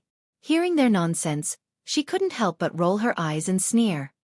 Now it's fashionable to call someone a bumpkin. The other little fox spirit said unhappily, who are you calling a bumpkin? Xueqi stopped them and said carelessly, thank you for your advice. The girl snorted and turned her face away, cursing in her heart, a group of coquettish foxes. However, she hadn't expected that she was right. After Xueqi and the other fox spirits unified their statements, they agreed to shout together. Li Yundong had just said on the rostrum, dear leaders, school teachers, students, today. Before he could finish his words, he heard a loud shout coming from the playground. Li Yundong, add a bumpkin. This shout was loud and clear. It was so abrupt that it immediately attracted the attention of everyone on the playground to Xueqi and the others. For a moment, the playground was extremely quiet. Not a single sound could be heard. Li Yundong, who was on the rostrum, found the voice familiar and looked in the direction of the voice. Even though Li Yundong's cultivation was profound and his willpower was strong, he couldn't help but shake and almost fall off the rostrum. He saw the fox spirits of the Fox Zen School dancing and shouting at him by the side of the sports ground. Li Yundong was dumbfounded. His eyes stared blankly and he couldn't say a word. The freshmen on the playground and the onlookers on the sidelines couldn't help but laugh when they saw Li Yundong's expression as if he had seen a ghost and the group of vixens cheering excitedly. Some of the busybodies simply followed the fox spirits and shouted, Li Yundong, add a bumpkin. As soon as they shouted, the others also followed suit. Li Yundong was already very popular at Tiannan University. This time, more than 2,000 freshmen on the sports field also laughed and followed suit. They shouted loudly, Li Yundong, add oil to the sky. At this moment, Li Yundong was going crazy. He felt as if the sky had turned dark at this moment. In the past, it had been enough to have Su-chan around to cause trouble, but now the whole Fox Zen School had come. This was the end of the world. Chapter 291. Go to watch net. Li Yundong looked at the noisy audience, and his face was as black as the bottom of a pot. He couldn't wait to rush off the stage and ask loudly to Xueqi and the others, why are you here? But he couldn't. There were thousands of people watching him, and he still had to finish reading his speech. Li Yundong coughed dryly.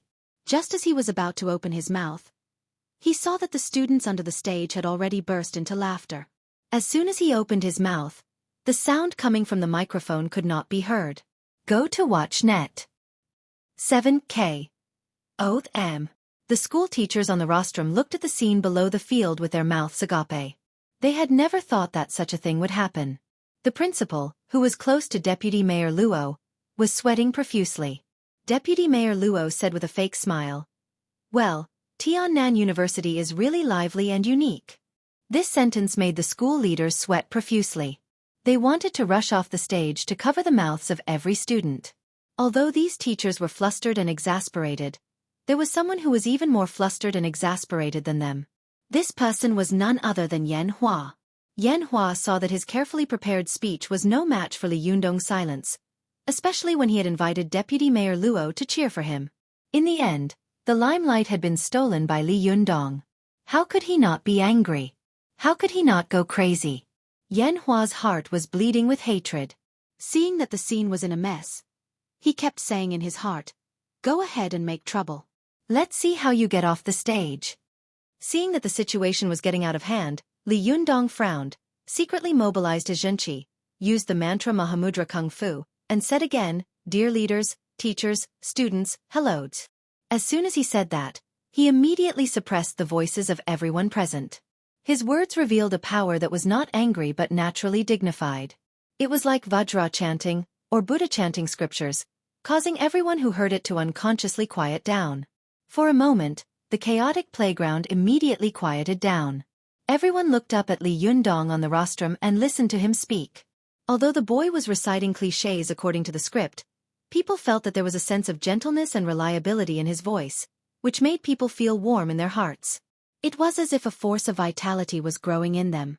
As the saying goes, the layman watches the fun, while the expert watches the technique. At this time, when Xueqi and the others heard Li Yundong speaking with the mantra Mahamudra, they couldn't help but exclaim in a low voice, "Leader's cultivation is really pure. It's admirable." Just as she was sighing with emotion, she suddenly heard a low cry of surprise. "Sixth uncle, third uncle, fifth uncle, why are you all here?" Xueqi and the others turned their heads and saw Xueqi pushing her way through the crowd towards them. Watch net. 7K. Oath M. Xueqi and the others were overjoyed to greet them. Just as they were about to recognize each other, they saw a beautiful woman with a cold temperament and a slim figure standing beside Xueqi. Xueqi swallowed her words and just said with a smile, "Xueqi, you're here too?" Xueqi had heard someone jeering before and felt that the voice was very familiar. She pulled Xueqi over to see what was going on.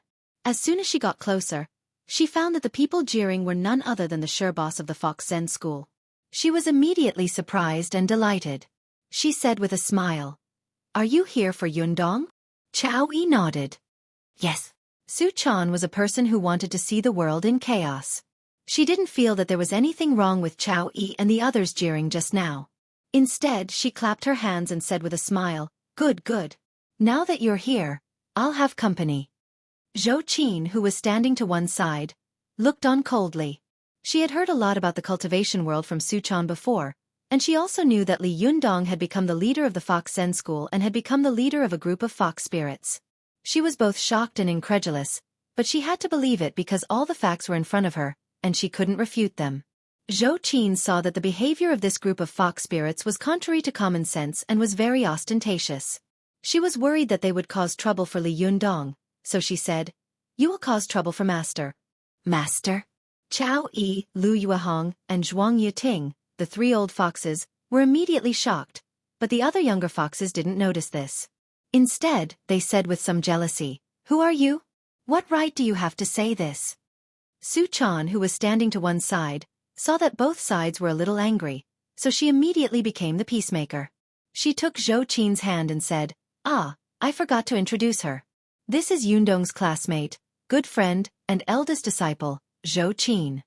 Then, Xueqi introduced the disciples of Fox Zen School to Xueqi one by one. "These are my Sherbois and Shiji." After she introduced them one by one, Xueqi greeted them one by one. Although she was polite, her face was always cold. There was not a trace of a smile on her face, giving people a feeling of arrogance. The juniors of the Fox Zen School did not pay much attention to Xueqi's identity, but they were very impressed by her cold face and lukewarm attitude. They were all unconvinced and muttered to themselves, "What's so great about her? Strictly speaking, we can also be regarded as the disciples of the leader." However, Xueqi and the others knew the weight of Xueqi's identity as a disciple. Xueqi thought to herself, in the future, if Li Yundong becomes a great grandmaster and wants to establish a sect, then Xueqi will be the first disciple and the pillar of the sect. For thousands of years, the first disciples of various sects have all been important figures in their sects, and they are also well known in the cultivation world. Watch net. 7K. Oath M. Even if Li Yundong did not dislike the Fox Zen School and continued to be the leader, Xueqi would still be his direct descendant. Li Yundong's voice and will would need to be conveyed through Xueqi. None of his fox spirits could fight. Obviously, Li Yundong wanted to cultivate a personal disciple to help him in the future. The cultivation world was the same as the martial arts world. For a master, accepting a disciple was more important than giving birth to a child. Both were for the sake of carrying on the family line. Having a disciple was equivalent to having a son. Sometimes, a master was even closer to his disciple than to his son. This was because no matter how good a person was at fighting, it was impossible for him to do everything by himself. Therefore, he had to accept a disciple and let the disciple help him. However, the disciple could not lose on the battlefield. Otherwise, others would say that the kung fu of this sect was useless. Therefore, the older generation was extremely strict in accepting disciples. However, once they found a good seedling, they would immediately regard him as their own son and teach him the best things. Not only did they expect him to carry forward the sect, but they also expected him to support them in their old age. Although the cultivation world was not like the martial arts world, the principle was roughly the same. Moreover, the rules for accepting disciples were 100 times stricter than in the martial arts world. Seeing that Li Yundong had already accepted a disciple at such a young age, Xueqi couldn't help but mutter in her heart, "This woman is so young and beautiful. I wonder if the leader can teach her well. Did he take a fancy to her appearance and accept her as a disciple? If so, don't delay the leader's cultivation." Among the older generation of the Fox Zen school, Xueqi was more scheming.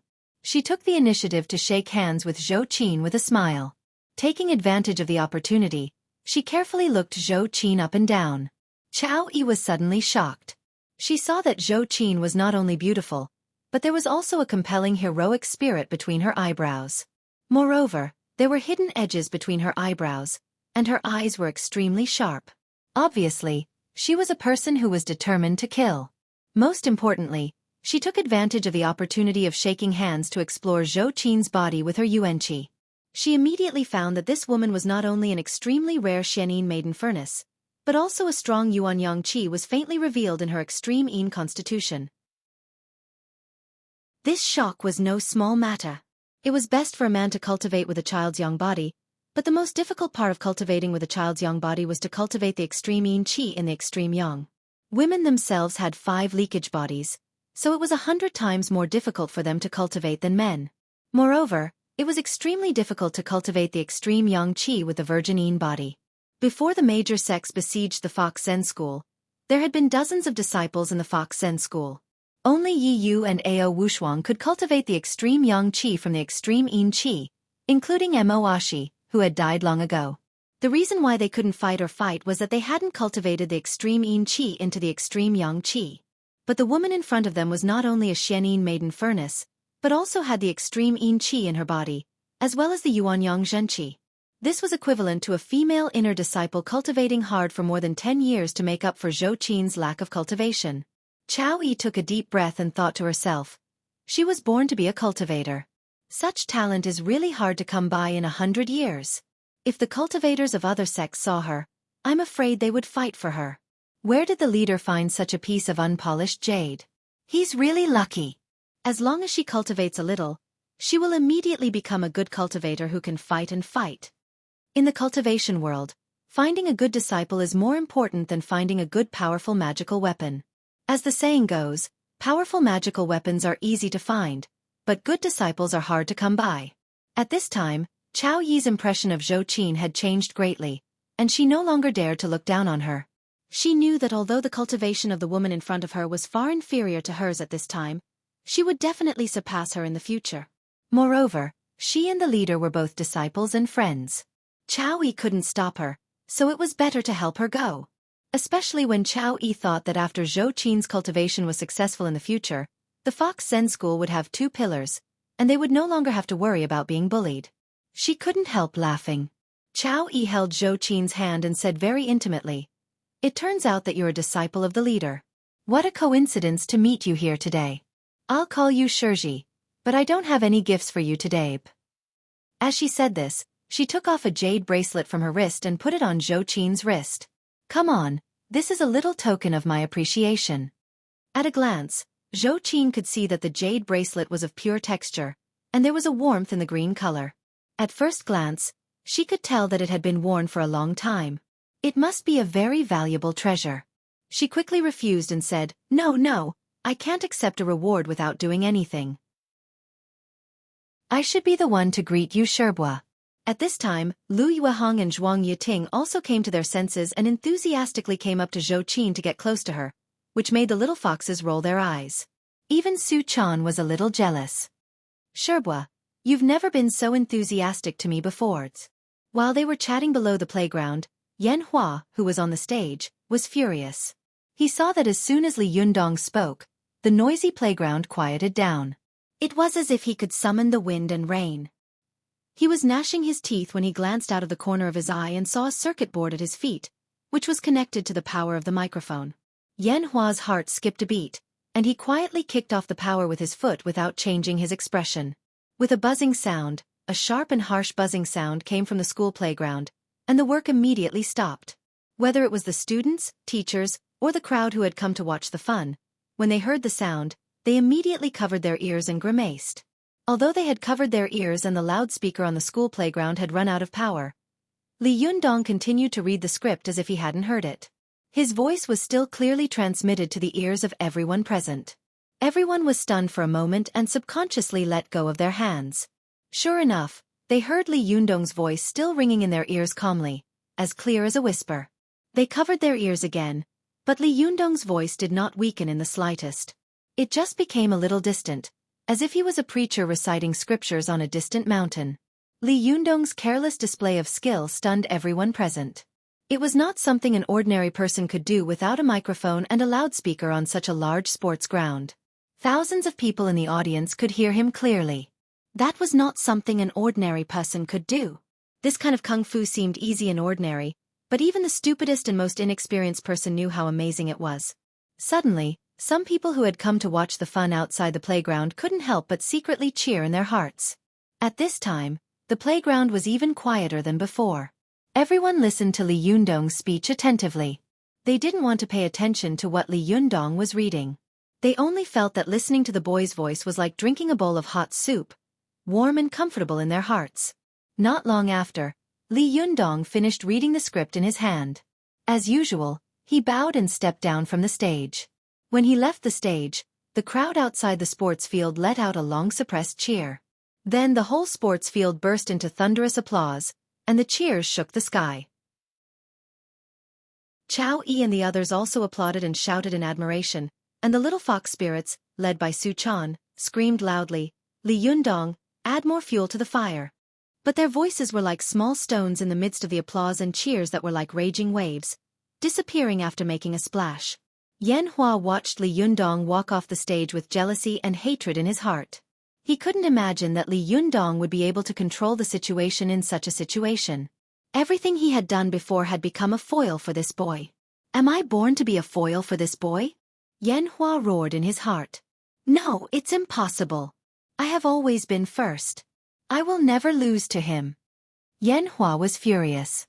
While no one was paying attention, he gritted his teeth, turned around, and plugged in the power supply. Then he rushed to the rostrum, grabbed the microphone, pointed at Li Yundong and shouted, "Li Yundong, do you dare to discuss the law with me in front of so many people?" Chapter 292. Go to watch net. The commotion caused by Li Yundong's speech on the stage had already given the school leaders a headache. But what was even more troublesome was that the top scorer in the city had actually provoked Li Yundong on such an important occasion. Go to watch net. 7K. Oath M. Colorful. Text. Learn, net. Super_speed. More. New.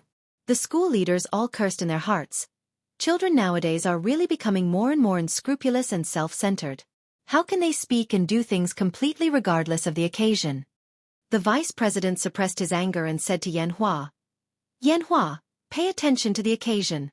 However, Yanhua acted as if he hadn't heard him and just looked at Deputy Mayor Luo. Deputy Mayor Luo hadn't expected that his attendance at the military training graduation ceremony of Tiannan University would cause such a thing. He sighed in his heart that the son of the Yen family was really competitive, but at the same time, he was very worried and didn't know whether he should help him or not. But this hesitation only lasted for a moment. Soon, there was a storm of shouting under the playground. "Agree to it! Agree to it!"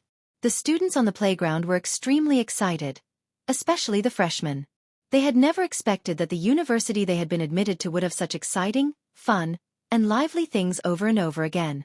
Well, it seemed that college life would not be lonely and boring. In any case, it was better for them to die than for themselves. Watching the fun, the freshmen started to make a ruckus. Even Xueqi, Xueqi, and the others were shouting for Li Yundong to take on Yanhua's provocation. Xueqi frowned and sneered. Under the watchful eyes of so many people, if someone gets stage fright in front of everyone, the reputation of the leader will plummet. Su Chan also nodded hard. In her opinion, Li Yundong would definitely be able to defeat this annoying guy, no matter what. However, Zhou Qin looked up at Li Yundong on the rostrum, feeling a little worried in her heart. Li Yundong saw that the students under the stage were making a ruckus, just like what had happened in the small auditorium. He couldn't help but feel a headache coming. Just as he was about to speak, he heard a roar from the side. Li Yundong, agree to it. Don't be afraid of him. Li Yundong turned his head and saw Feng Na waving her arms and shouting, as if she wanted the world to be in chaos. He immediately glared at Feng Na, but Feng Na stuck out her tongue and turned her face away. Li Yundong looked at Feng Na. Li Yundong was in a difficult position at this time. He was not a timid person, so he asked coldly, "How do you want to discuss the law?" The school leaders had hoped that Li Yundong would remain calm and not argue with Yanhua, but who would have thought that both of them were young and aggressive? Neither of them was willing to submit to the other. In front of so many people, who would be willing to bow their heads? Seeing that the situation was not good, the vice president immediately wanted to rush over and ask someone to turn off the power of the microphone. But at this time, Deputy Mayor Luo suddenly smiled and said, "The school spirit of Tiannan University is very lively. It reminds me of the time when I argued with others about a topic. Good, young people should have this kind of spirit." This sentence sealed the coffin. The other teachers were dumbfounded. They weren't stupid. Who couldn't tell that this sentence was indirectly supporting these two students to have a PK here? At this time, the teachers were not in a hurry. Anyway, if the sky fell down, there would be someone taller to hold it up. There was a show in front of them. So they just watched the show. With the support, Yanhua immediately became courageous. He said loudly, "Do you dare to debate Buddhism with me here in front of thousands of teachers and students?" These days, Li Yundong had read through the classics of Buddhism and Taoism. He was no longer the ignorant young man he used to be. Although he didn't dare to say that he was well-versed in the classics, he could still explain the Buddhist Dharma and Taoist Dharma clearly and logically. Go to the internet. 7K. Oath M. Seeing Yanhua's arrogance, Li Yundong was angry and said, "Why wouldn't I dare?" Yanhua sneered and said, "But I want to set a rule for the discussion." Li Yundong sneered and said, "What rule?"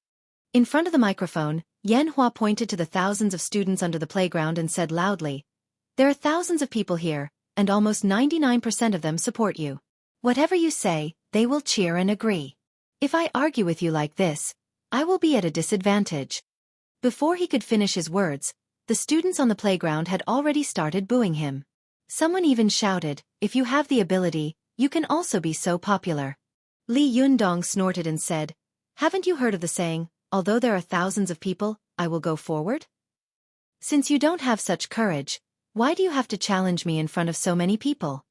Between the two of them, one was holding a microphone and was being booed by the audience.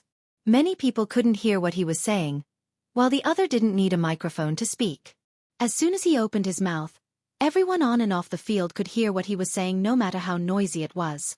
In comparison, there was no need to argue about the Dharma. The students under the stage started booing Yanhua. However, Yanhua's expression didn't change. He said eloquently, "Even Buddha doesn't dare to go against the will of the common people. He has to take off the gorgeous clothes of a prince and put on the same clothes as a beggar. He has to walk on the street and mingle with the common people. Only in this way can he spread his Dharma." It can be seen that the will of the people is irreversible, and even Buddha is no exception. Even Sakyamuni is like this. How can I think that I am better than him? Li Yundong frowned and said, "Then what do you want?" Yanhua pointed to the playground below and said loudly, "It's very simple. Even if the people below don't help either side, they have long been inclined to you in their hearts.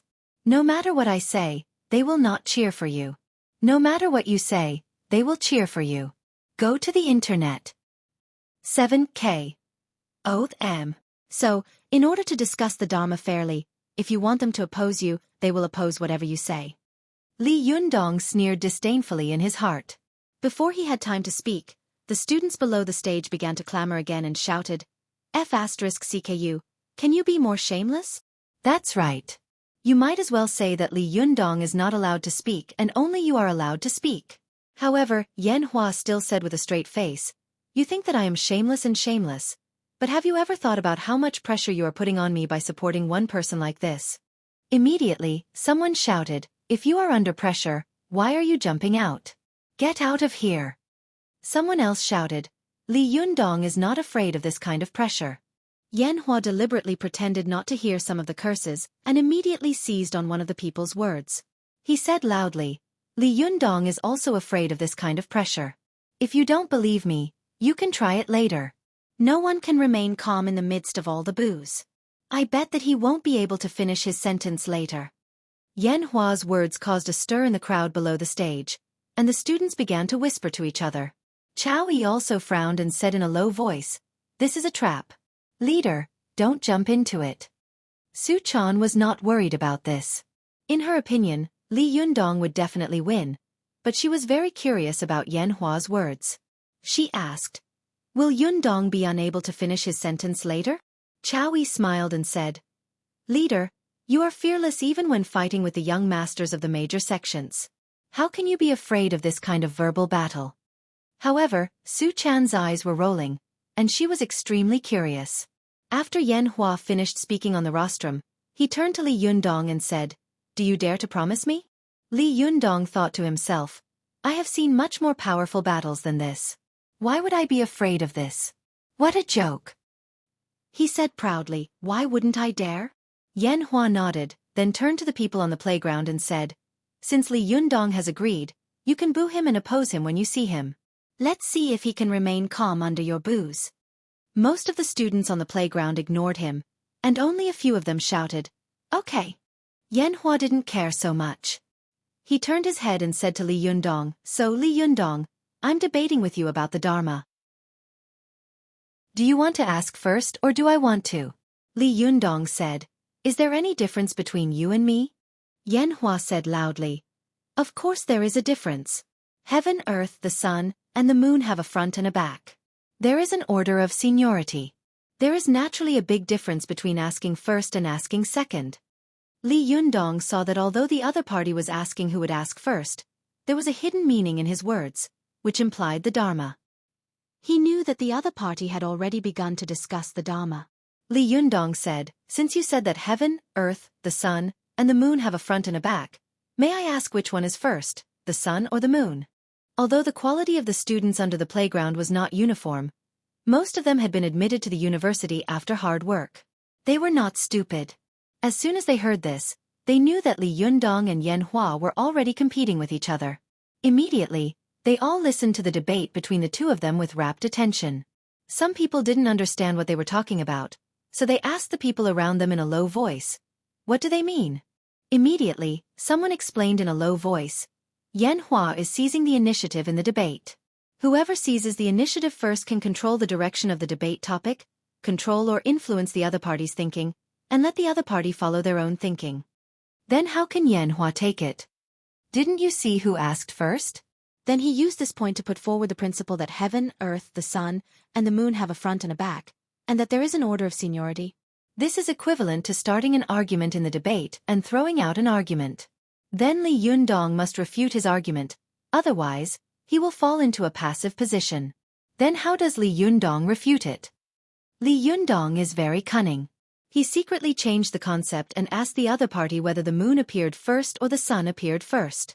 If Yanhua says that the sun appeared first, then Li Yundong can refute that according to the visual distance, the moon is much closer to us, so it is obviously in front. Then what if Yanhua says that the moon appeared first? Then Li Yundong can say that according to the sky, the sun appeared far earlier than the moon, so it should be the sun that appeared first. Damn! Isn't that a dilemma? No matter how you answer it, it's wrong. Yes, that's why I said that Li Yundong is very cunning. There is a trap in his words. Hey, who do you support? I originally wanted to support Li Yundong, but according to the rules of their debate, I have to support Yanhua. Wow, no way, you actually support Yanhua. Nonsense, if I don't support him, when he loses the debate, he will blame it on us. Humph, I want Yanhua to lose wholeheartedly. Well, that makes sense. The students below the stage whispered to each other, while the debate between Li Yundong and Yanhua on the stage was going on fiercely. In the face of Yanhua's aggressive question, Li Yundong avoided the strong points and threw out a trap question. However, Yan Hua was not an ordinary person. He saw through the deep trap in Li Yundong's words at a glance. He didn't take the bait and also asked in return, "Then I want to ask you, which came first, Buddha or man?" This question immediately moved Li Yundong, Xueqi, and the other cultivators. Although Su Chan had cultivated with Ao Wushuang in the mountains since she was a child and mostly practiced Taoist magic, she had also read a lot of Buddhist classics. She opened her mouth and said in surprise, "This guy is so powerful. How should I answer this question?" Although Zhou Qin could sense that there was a trap in Yan Hua's words, she didn't know where the trap was and how powerful this sentence was. She immediately asked Su Chan, "What's wrong with this sentence?" Su Chan knew that although Zhou Qin was intelligent, she knew nothing about Buddhist principles and Dharma. She explained, "This sentence is a rhetorical question from Yundong. He asks whether the sun or the moon came first, and whether Buddha or man came first." Zhou Qin nodded. "I understand this, but how should I answer it? Shouldn't man come first, and then Buddha come? Human beings came first, and then Sakyamuni. Isn't this a very obvious question?" Su Chan shook her head. "No matter how you answer it, it won't work. If you say that man came first, then you will fall into his trap. He can say that Buddha once said that man is Buddha, and Buddha is man. Man is Buddha in the future, and Buddha is man in the past. Since Buddha said that man himself is Buddha, why do you say that man is in front and Buddha is behind?" Zhou Qin frowned and said, "What if Buddha is in front and man is behind?" Su Chan said, "That's even more against the most basic principle. When humans first start to evolve, they are no different from beasts. At that time, people don't understand etiquette and shame at all, let alone the root of Buddhism and wisdom. Yan Hua can refute you from a biological point of view." Zhou Qin asked again, "What if I said that Buddha and man exist at the same time?" Su Chan shook her head and said, "No, the proposition that Yan Hua put forward before is that the sun and the moon have a sequence, which means that there must be a sequence, and they can't coexist at the same time. At this time it seems that we are talking about Buddha and man, but in fact, we are still debating whether the sun or the moon came first. If you say that Buddha and man appeared at the same time, it is tantamount to surrendering and admitting that your previous argument is untenable, which means that you have lost." Hearing this, Zhou Qin gasped and said, "Then how can we refute this sentence?" Su Chan looked at Li Yundong on the rostrum with a worried face and said, "I don't know either." Xueqi, who was standing to one side, said with a solemn face, "This person doesn't look like a cultivator. If it's a battle of magic, leader can crush him with one finger. But if it's a battle of magic, this person is a strong opponent of leader. Comma, // 7854627895541. Chapter 293. Go to watch net. Seeing that Yan Hua's question was so tricky, Zhou Qin couldn't help frowning and saying, "Then shouldn't Li Yundong debate with him in front of everyone?" Xueqi, Zhuang Yiting, and Lu Yuehong said in unison, "No." Xueqi said, "Although the scene in front of us has nothing to do with fighting, if it gets out and people from other sects hear that our leader lost to a student who is not a cultivator, how will they look at our leader? How will our leader gain a foothold in the cultivation world?" Hearing this, Zhou Qin stopped talking and looked at the rostrum with a worried face. Go to watch net. When Li Yundong heard Yan Hua's words, he was also shocked and began to look at the opponent in front of him again. He knew that this question was tricky and could not be answered directly. After pondering for a while, he said, "You asked me whether Buddha or man came first. Then let me ask you, which one do you think came first, the chicken or the egg?" This question caused an uproar among the students in the playground. Many people burst into laughter, cheering for Li Yundong's cunning response and shameless rhetorical question. Whether Buddha or man came first, and whether the chicken or the egg came first, these were all unsolvable questions. Li Yundong cleverly avoided the important and focused on the trivial, blocking the other party's question with a rhetorical question. Su Chan even laughed and said, "Wonderful, why didn't I think of that?" Zhou Qin also smiled slightly and said with respect and admiration, "Sly." Yan Hua saw that his question had not stumped Li Yundong. If he asked another question, it would be meaningless. Moreover, he didn't expect that his questions would be able to knock Li Yundong down. He said loudly, "The body is a Bodhi tree, and the heart is like a mirror. Always wipe the Buddha diligently, And don't let dust stir up. What do you mean by that? Li Yundong immediately said without thinking. Always take care of your mind and state of mind. Through continuous cultivation, you can resist the temptation of the outside world and all kinds of evil spirits. This is a kind of mentality that emphasizes the role of cultivation. It is the cultivation philosophy of the eminent monk Xueqi. After Li Yundong finished speaking, he immediately asked loudly, "There is no Bodhi tree, and the mirror is not a mirror. There is nothing, so where does dust stir up? What do you mean?" Yan Hua immediately said, "This is 6th Patriarch Huineng's Gatha. It says that there are not so many troubles in the world, so why do we have to rub the mirror of clarity in our hearts every day?" Zhou Qin watched as the two of them asked each other about the two classic Buddhist verses. She was very familiar with them, but she didn't know why they were asking such questions. She asked Su Chan again, "What are they talking about now?" Su Chan said, "Just now, the two of them were testing each other's reaction and agility. Now, they are testing each other's theoretical foundation of Buddhism." These two hymns were written by two disciples of the fifth ancestor Hongren of the Zen sect of Buddhism. Yan Hua asked about the hymn written by Xinxiu, while Li Yundong asked about the hymn written by the sixth ancestor Huineng. Watch net. Later, because of these two poems, the Buddhist Zen sect split into the north and the south. They represent two different approaches to cultivation. Zhou Qin nodded and stopped talking, continuing to look up at the field. After Li Yundong and Yan Hua tested each other's thinking reaction and Buddhist foundation, they finally stopped testing each other and directly engaged in close combat. Yan Hua said loudly, "There is a saying in the first volume of Mahaprajnaparamita, different emptiness without form, different emptiness without form. Form is emptiness and emptiness is form. Please explain what form is." Li Yundong immediately said, "The 4 elements are all emptiness, and the 5 skandhas are not there. But because all the dharmas have gathered into this body, although the form of form comes and goes back and forth, it evolves into millions of ends and forms the boundless world.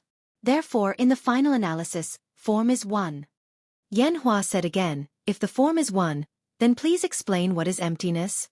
Li Yundong said, "Form is not its own form. It arises from cause and effect, so it returns to one. Emptiness is not a vacuum, but the great treasury of the void. If we talk about its origin, it also returns to one. This is the principle of all dharmas returning to one." Yan Hua immediately asked, "Then where does all dharmas return to one?" Li Yundong laughed and said, "All dharmas return to one. One is still one." Yan Hua saw that he couldn't answer Li Yundong's questions, so he was unwilling to give up and asked again, "What is the eyeless method?" Li Yundong replied casually, "I hate to see flowers growing together when the curtain is closed, and I fear to see swallows perching on a high building." Yan Hua asked again, "What is the earless technique?" Li Yundong said, "Don't teach the flute to frighten the willows, don't teach the flute to provoke the phoenix." Yan Hua asked again, "What is the noseless technique?" Li Yundong immediately said, "The orchid is not stained by the king's aura, and the daylily is not stained by the fragrance of a girl. What is the tongueless art?" "Fortunately, I did not plunder the black prison. Why are you spitting out green lotus?" "What is peerless body art?" "Accustomed to moving the unclean to the west, cursing the unruly Chen to learn from Xiaolian." "What is the unintentional method?" "Only for the sake of love to become a minor tribulation, but because it does not hinder the spiritual platform." Yan Hua fired off a barrage of questions, and Li Yundong answered them without pause. The two of them fought back and forth like soldiers engaged in hand-to-hand combat, causing the students on the sports ground to burst into cheers. Watch net. Even the teachers who had been unhappy before nodded secretly at this time, feeling admiration for the two young people on the rostrum who dared to debate the Dharma in public in front of thousands of people. Chao Yi, Su Chan, and the other cultivators were even more impressed. Chao Yi nodded and said, "This boy's previous questions were very tricky. If it were me, I might not have been able to answer them." Lu Yuehong praised, "It's rare that the leader is so young, but he has also studied the Dharma so well. Amazing, really amazing." Zhuang Yiting said, "The young man who argued with the leader is also very good, but I don't know what his relationship with Yan Feng is." Most of the students didn't understand the meaning of the debate between Li Yundong and Yan Hua, but the experts could see the artistry, while the layman could just watch the fun. They only felt that the battle between Li Yundong and Yan Hua was very fierce. It didn't matter whether they understood it or not. But in terms of the initiative, it seemed that Yan Hua had the initiative, but in terms of momentum, Li Yundong was able to block soldiers with arms and water with earth. His words and actions were really full of spirit and spirit. At this time, many students on the playground couldn't help but cheer for Li Yundong. But as soon as they started to cheer, some people stopped them and said, "You're silly. You can't cheer for Li Yundong, or Yan Hua will go back on his word. You should cheer and oppose him. This is the support for Li Yundong." Only then did they remember what Yan Hua had said before. They all laughed and said, "Isn't that simple?" For a moment, many people on the field began to cheer. At first, there were only a few, but gradually, more and more people began to cheer. Some people didn't understand, so they asked for the reason. After hearing the explanation, they suddenly laughed and said, "So that's how it is. Well, it's good to make him admit his defeat." Su Chan and the others, who were standing next to the playground, were shocked to see more and more people start to boo Li Yundong. But when they asked for the reason, they all laughed. Su Chan was a mischievous girl and liked to play with Li Yundong the most. Thinking that she hadn't ruined Li Yundong's show in public, she suddenly felt that this matter was novel and exciting. She immediately clapped her hands and said, Okay, let's shout together." After that, she shouted as if she wanted the world to be in chaos. The foxes of the younger generation of the Fox Zen School seemed to follow Su Chan's lead. Seeing her shout, they also shouted. Although Xueqi and the others felt that something was wrong, they couldn't tell what was wrong. The little foxes had never expected that it would cause a beauty effect. Many of the men who had come to watch the fun heard them shout and immediately followed suit. At first, these people had been cheering to help Li Yundong, but they hadn't expected that people not only had herd mentality, but also had compassion. Some people saw that Li Yundong was extremely strong on the stage and shone brightly, so they couldn't help but begin to sympathize with Yan Hua. Some people simply turned it into reality and began to cheer for Li Yundong. At this time, as soon as Li Yundong opened his mouth on the stage, there would be thunderous boos and boos from the audience. No matter how powerful his zhenqi was and how high his cultivation was, it was extremely difficult for him to compete with the noise of every word he said. In particular, he could vaguely hear the sound of girls booing. Li Yundong looked in the direction of the voice and saw Su Chan and a group of little foxes booing. Li Yundong suddenly became angry. He was so angry in his heart. "It's fine if these people booed me, but why are you also booing me? How dare you help an outsider?" At this time, Yan Hua found that Li Yundong's thinking had begun to be unable to keep up with him, especially when his face darkened and his eyes kept sweeping down the stage. He was overjoyed and said proudly, "Now do you know what it feels like to be booed and cheered by everyone?" Li Yundong's face turned blue. He found that he had fallen into Yan Hua's trap. As a cultivator, he was strong-willed, but it was too difficult for him to think without any hindrance in the midst of thousands of people's objections and boos. Especially Su Chan, the little girl, who was foolishly joining in the uproar. She didn't realize at all that they had fallen into Yan Hua's trap. Li Yundong snorted coldly and argued with Yan Hua. But now, the mentality of most of the students had completely changed. They only felt that booing Li Yundong, a legendary figure in the school, was very fun and exciting. The rebellious mentality defeated the mentality of worshipping the strong. Many people began to look forward to Li Yundong's reaction after he failed in the discussion. As soon as Li Yundong opened his mouth, there was a burst of booing from the audience. Every time he threw out an argument, the audience said in unison, "Objection, objection." When Li Yundong refuted Yan Hua's point of view, they encouraged Yan Hua. "Agree, agree." Even if Li Yundong had great ability, it was impossible for him to play in this situation without any hindrance. He couldn't help but say angrily to the students under the playground, "Hey, you guys are making a lot of noise." Seeing that Li Yundong finally couldn't help it, the students under the stage burst out laughing. They were proud and happy, as if they had done a great prank. Li Yundong said loudly, "Do you agree with whatever I object to, and oppose whatever I agree with?" The students under the stage laughed and said, "Yes." Li Yundong turned his face to Yan Hua and said, "As long as I can make these guys unable to oppose me, I will win this discussion, right?" At this time, Yan Hua saw that everyone on the field had switched sides to support him. He was very proud and said arrogantly, "Yes, you have a way to make them unable to oppose you. Naturally, I can't outtalk you.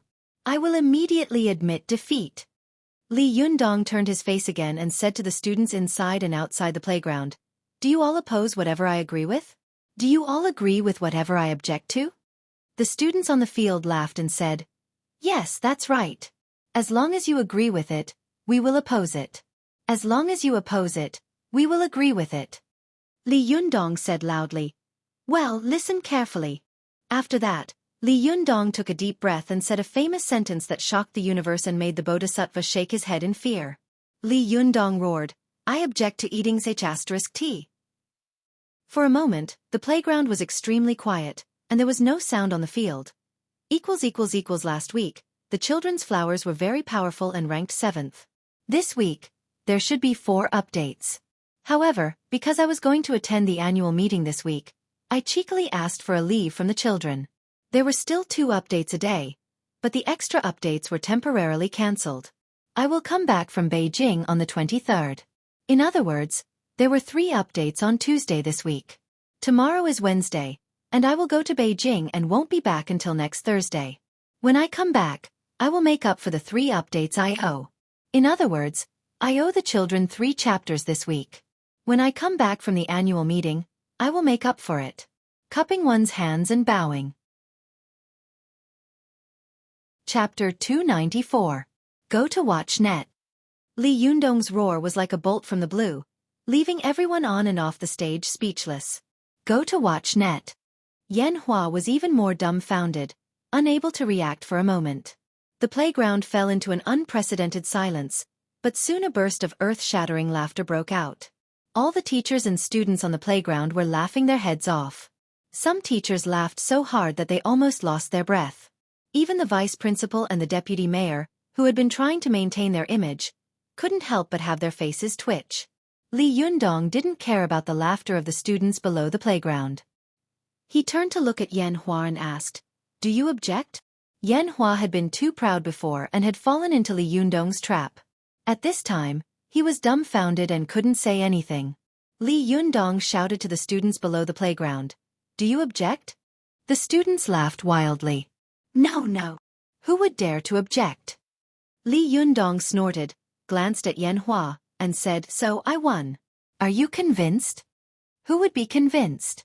However, Yan Hua couldn't say anything unconvinced, because this was the rule he had just said. If he were to go back on his word in the blink of an eye, he would immediately beat the students on the stage to death. His face flushed red, and he snorted angrily.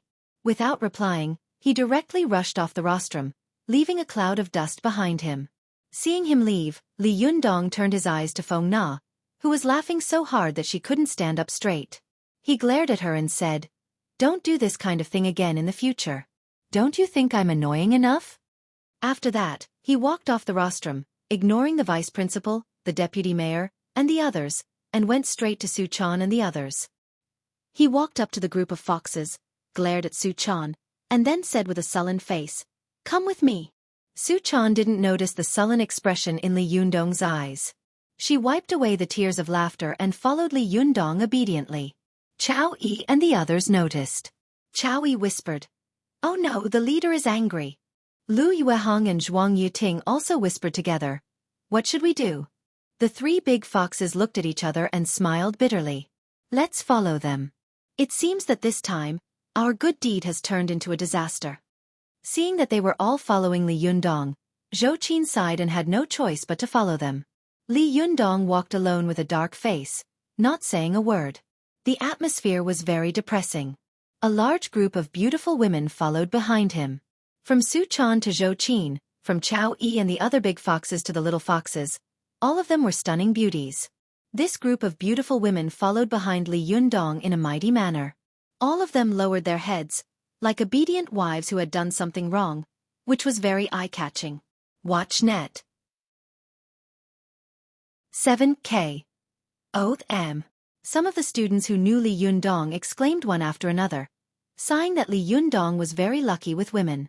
But Li Yundong knew that if he didn't control this group of guys well, he was afraid that he would have to live a dark life in the future. He would have to clean up after these guys every day without rest. Li Yundong stopped at the gazebo in the garden behind the school. He sat down in the gazebo. Su Chan tried to sit in front of him, but Li Yundong barked at her. Who said you could sit? Stay where you are. Su Chan yelled at Li Yundong. Su Chan was startled and jumped up. She stared at Li Yundong with her eyes wide open, as if she didn't understand what she had done wrong. Li Yundong looked at the little girl who was looking at him eagerly. Her appearance was really lovable. If it had been in the past, he would have immediately held her in his arms and doted on her, but now he couldn't do that.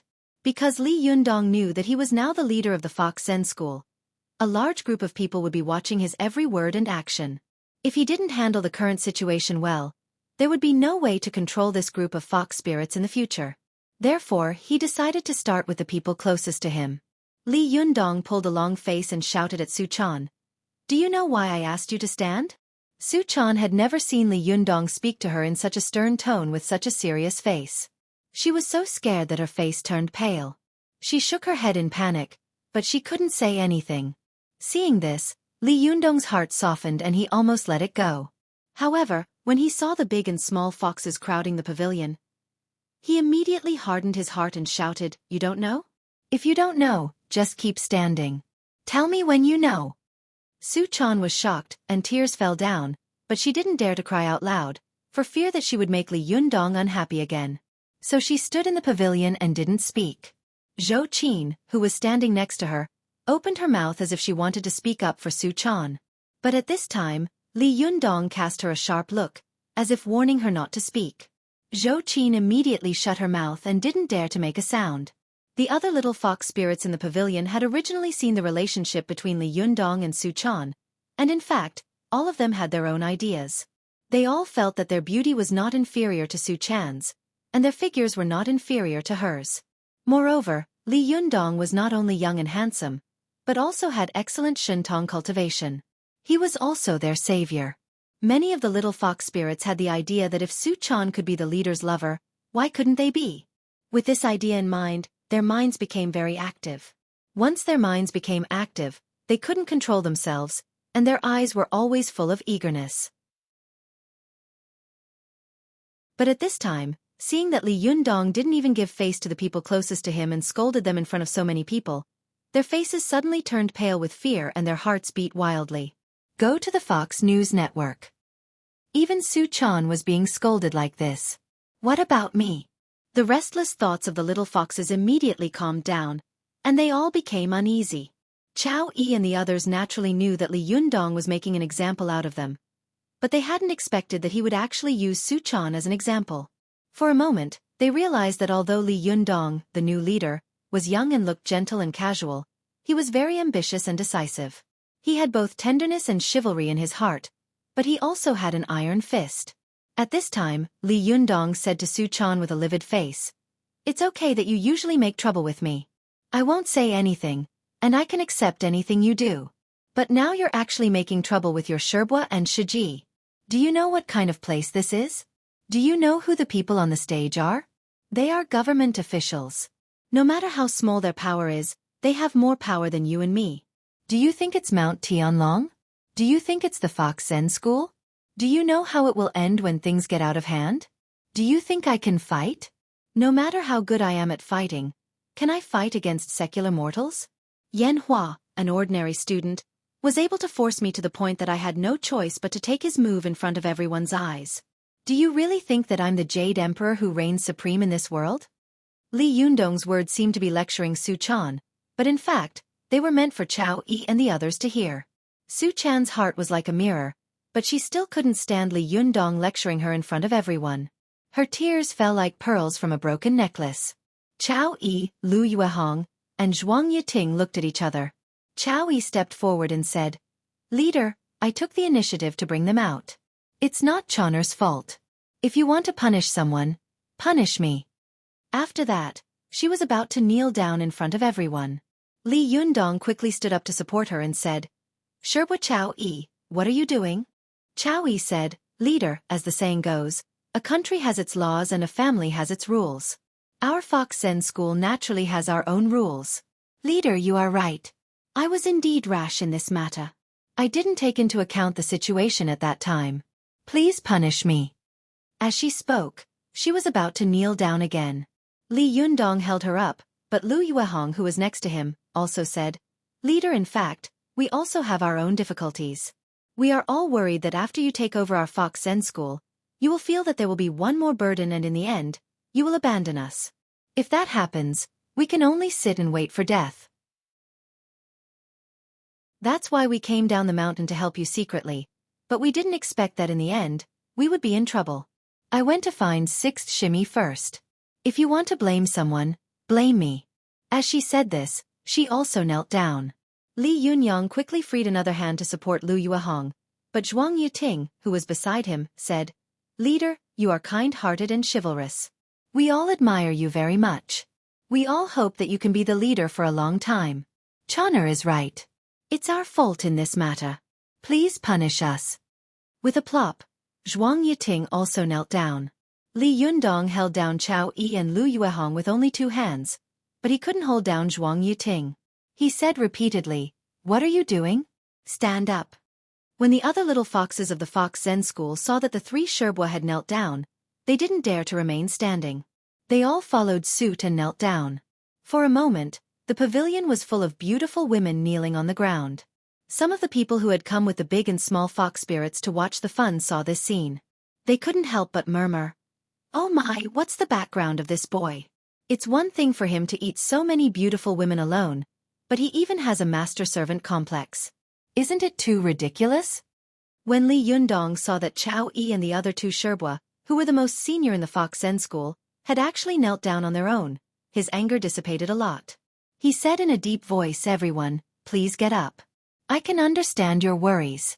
Although I, Li Yundong, was given the order in the face of danger and had no choice, I, Li Yundong, am a man of my word. Since I promised to be the leader of the Fox Zen school, I will not go back on my word, let alone give up halfway." These words made Chao Yi and the others overjoyed at the same time. They raised their heads and said in unison, "Amit Ba. This is really a great fortune for our Fox Zen school." Li Yundong said, "But you have to promise me a few things. Otherwise, even if you kneel through the stone slabs, I won't be the leader." Chao Yi and the others quickly asked, "What things?" Li Yundong said, "First of all, you can't act on your own. You have to tell me if you want to do something." Chao Yi and the others smiled and said, "Of course, you have to respect the leader." Li Yundong added, "Second, you can't go down the mountain without permission, unless there are foreign enemies invading and you can't resist them." Chao Yi and the others nodded again. "Of course." Li Yundong continued, "Third, don't kneel down easily in the future. Times are different now, and this is no longer popular." Just these 3, nothing else." Chao Yi and the others were shocked. "That's all?" Li Yundong nodded and said, "Indeed. How long are you going to kneel? Why don't you get up? If others see you, they will think that I mistreated you." Chao Yi and the others laughed, stood up, and praised, "Leader, you really have a bodhisattva's heart. I thought that there would be extremely strict rules, but I didn't expect that they would be much more relaxed than when the former leader was here." Seeing that Chao Yi and the others had agreed, Li Yundong said with a smile, "I'm not the reincarnation of the Devil King. Why are you making it sound so scary? If you have nothing to do now, hurry back to the mountain. Look at what you're wearing. Aren't you afraid of attracting reporters? Tomorrow, many people will definitely take videos of you with their mobile phones and post them directly on the internet. At that time, it will be hard for the Fox Zen school not to become famous." Chao Yi smiled and said, "Yes, leader is right. We'll go back now." After saying that, she said goodbye to Li Yundong with the big and small fox spirits and left the pavilion. As soon as they left, the pavilion immediately became empty. Xueqi, who had been silent for a long time, also said, "Master, I have something to do first. I'll come back to you later." Li Yundong knew that Xueqi was giving him a chance to be alone with Su Chan. He smiled gratefully at Xueqi. After watching her disappear from his sight, he gently hugged Su Chan and said softly with a smile, "What's wrong? Have you been wronged?" Su Chan's eyes were misty with tears. She pouted and hit Li Yundong with her hand. "You're so annoying. You scared me to death just now. I thought you were going to expel me from the sect." Li Yundong said softly, How could I bear to do that? But you saw the situation just now. If I don't make an example of you, I'm afraid that I will never have a peaceful day as the leader. Xueqi and the others are your Sherbois, and there are so many of your Shiji peers here. I have to save them some face. If I don't respect the elders in front of the juniors, they won't respect me in the future. So I can only vent my anger on you. If you feel wronged now, hit me, scold me, and vent your anger on me. Xueqi smiled through her tears. She bit her lip and stared at Li Yundong, pretending to be angry. She pouted and said, "Then close your eyes. I'm going to teach you a lesson." Li Yundong closed his eyes with a smile and said, "Please be merciful. Don't." Before he could finish his words, he felt soft and moist lips touch his. Li Yundong shuddered as if he had been electrocuted. He immediately opened his eyes and hugged the little girl, ready to kiss her passionately. However, Xueqi giggled and ran out of the pavilion. Before she could take 2 steps, Li Yundong caught up with her and held her in his arms. Li Yundong pretended to be angry and said, "Well, you want to run away when you're right in front of my mouth. Hurry up and let your leader have a good taste." Xueqi covered her face and mouth with both hands, revealing only a pair of crescent moon-like eyes. "I won't let you taste it. I won't let you taste it. Who told you to be so mean to me just now? This is my lesson for you." Li Yundong laughed and said, "Well, then I'll have to force myself on you." Although he said so, it was impossible for him to do so. After all, this was the back mountain of the school. It would not be fun if someone took it. The two laughed for a while. Then Li Yundong walked out of the back mountain with the little girl in his arms.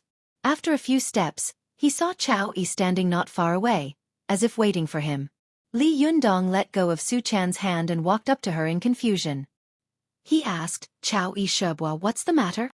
Xueqi smiled and said, "Yes, before I went down the mountain, I saw the leader worrying about the livelihood of our Fox Zen school. At that time, I remembered this matter in my heart. Just now, it suddenly occurred to me that our Fox Zen school seems to have another industry. But it was all the responsibility of the former leader. I once heard from the former leader that he seemed to have an outer disciple managing this industry. I think if the leader is in a hurry to use money and manpower, he might as well ask this outer disciple about the situation of this industry." The Fox Zen school has an industry? When Li Yundong heard this, he was both curious and surprised. If there was an industry, then he wouldn't have to be so nervous about making money everywhere. You're tuning in to the Xueqi's Martial Arts Saga YouTube channel. Don't forget to subscribe and join us on this journey to catch the most captivating stories.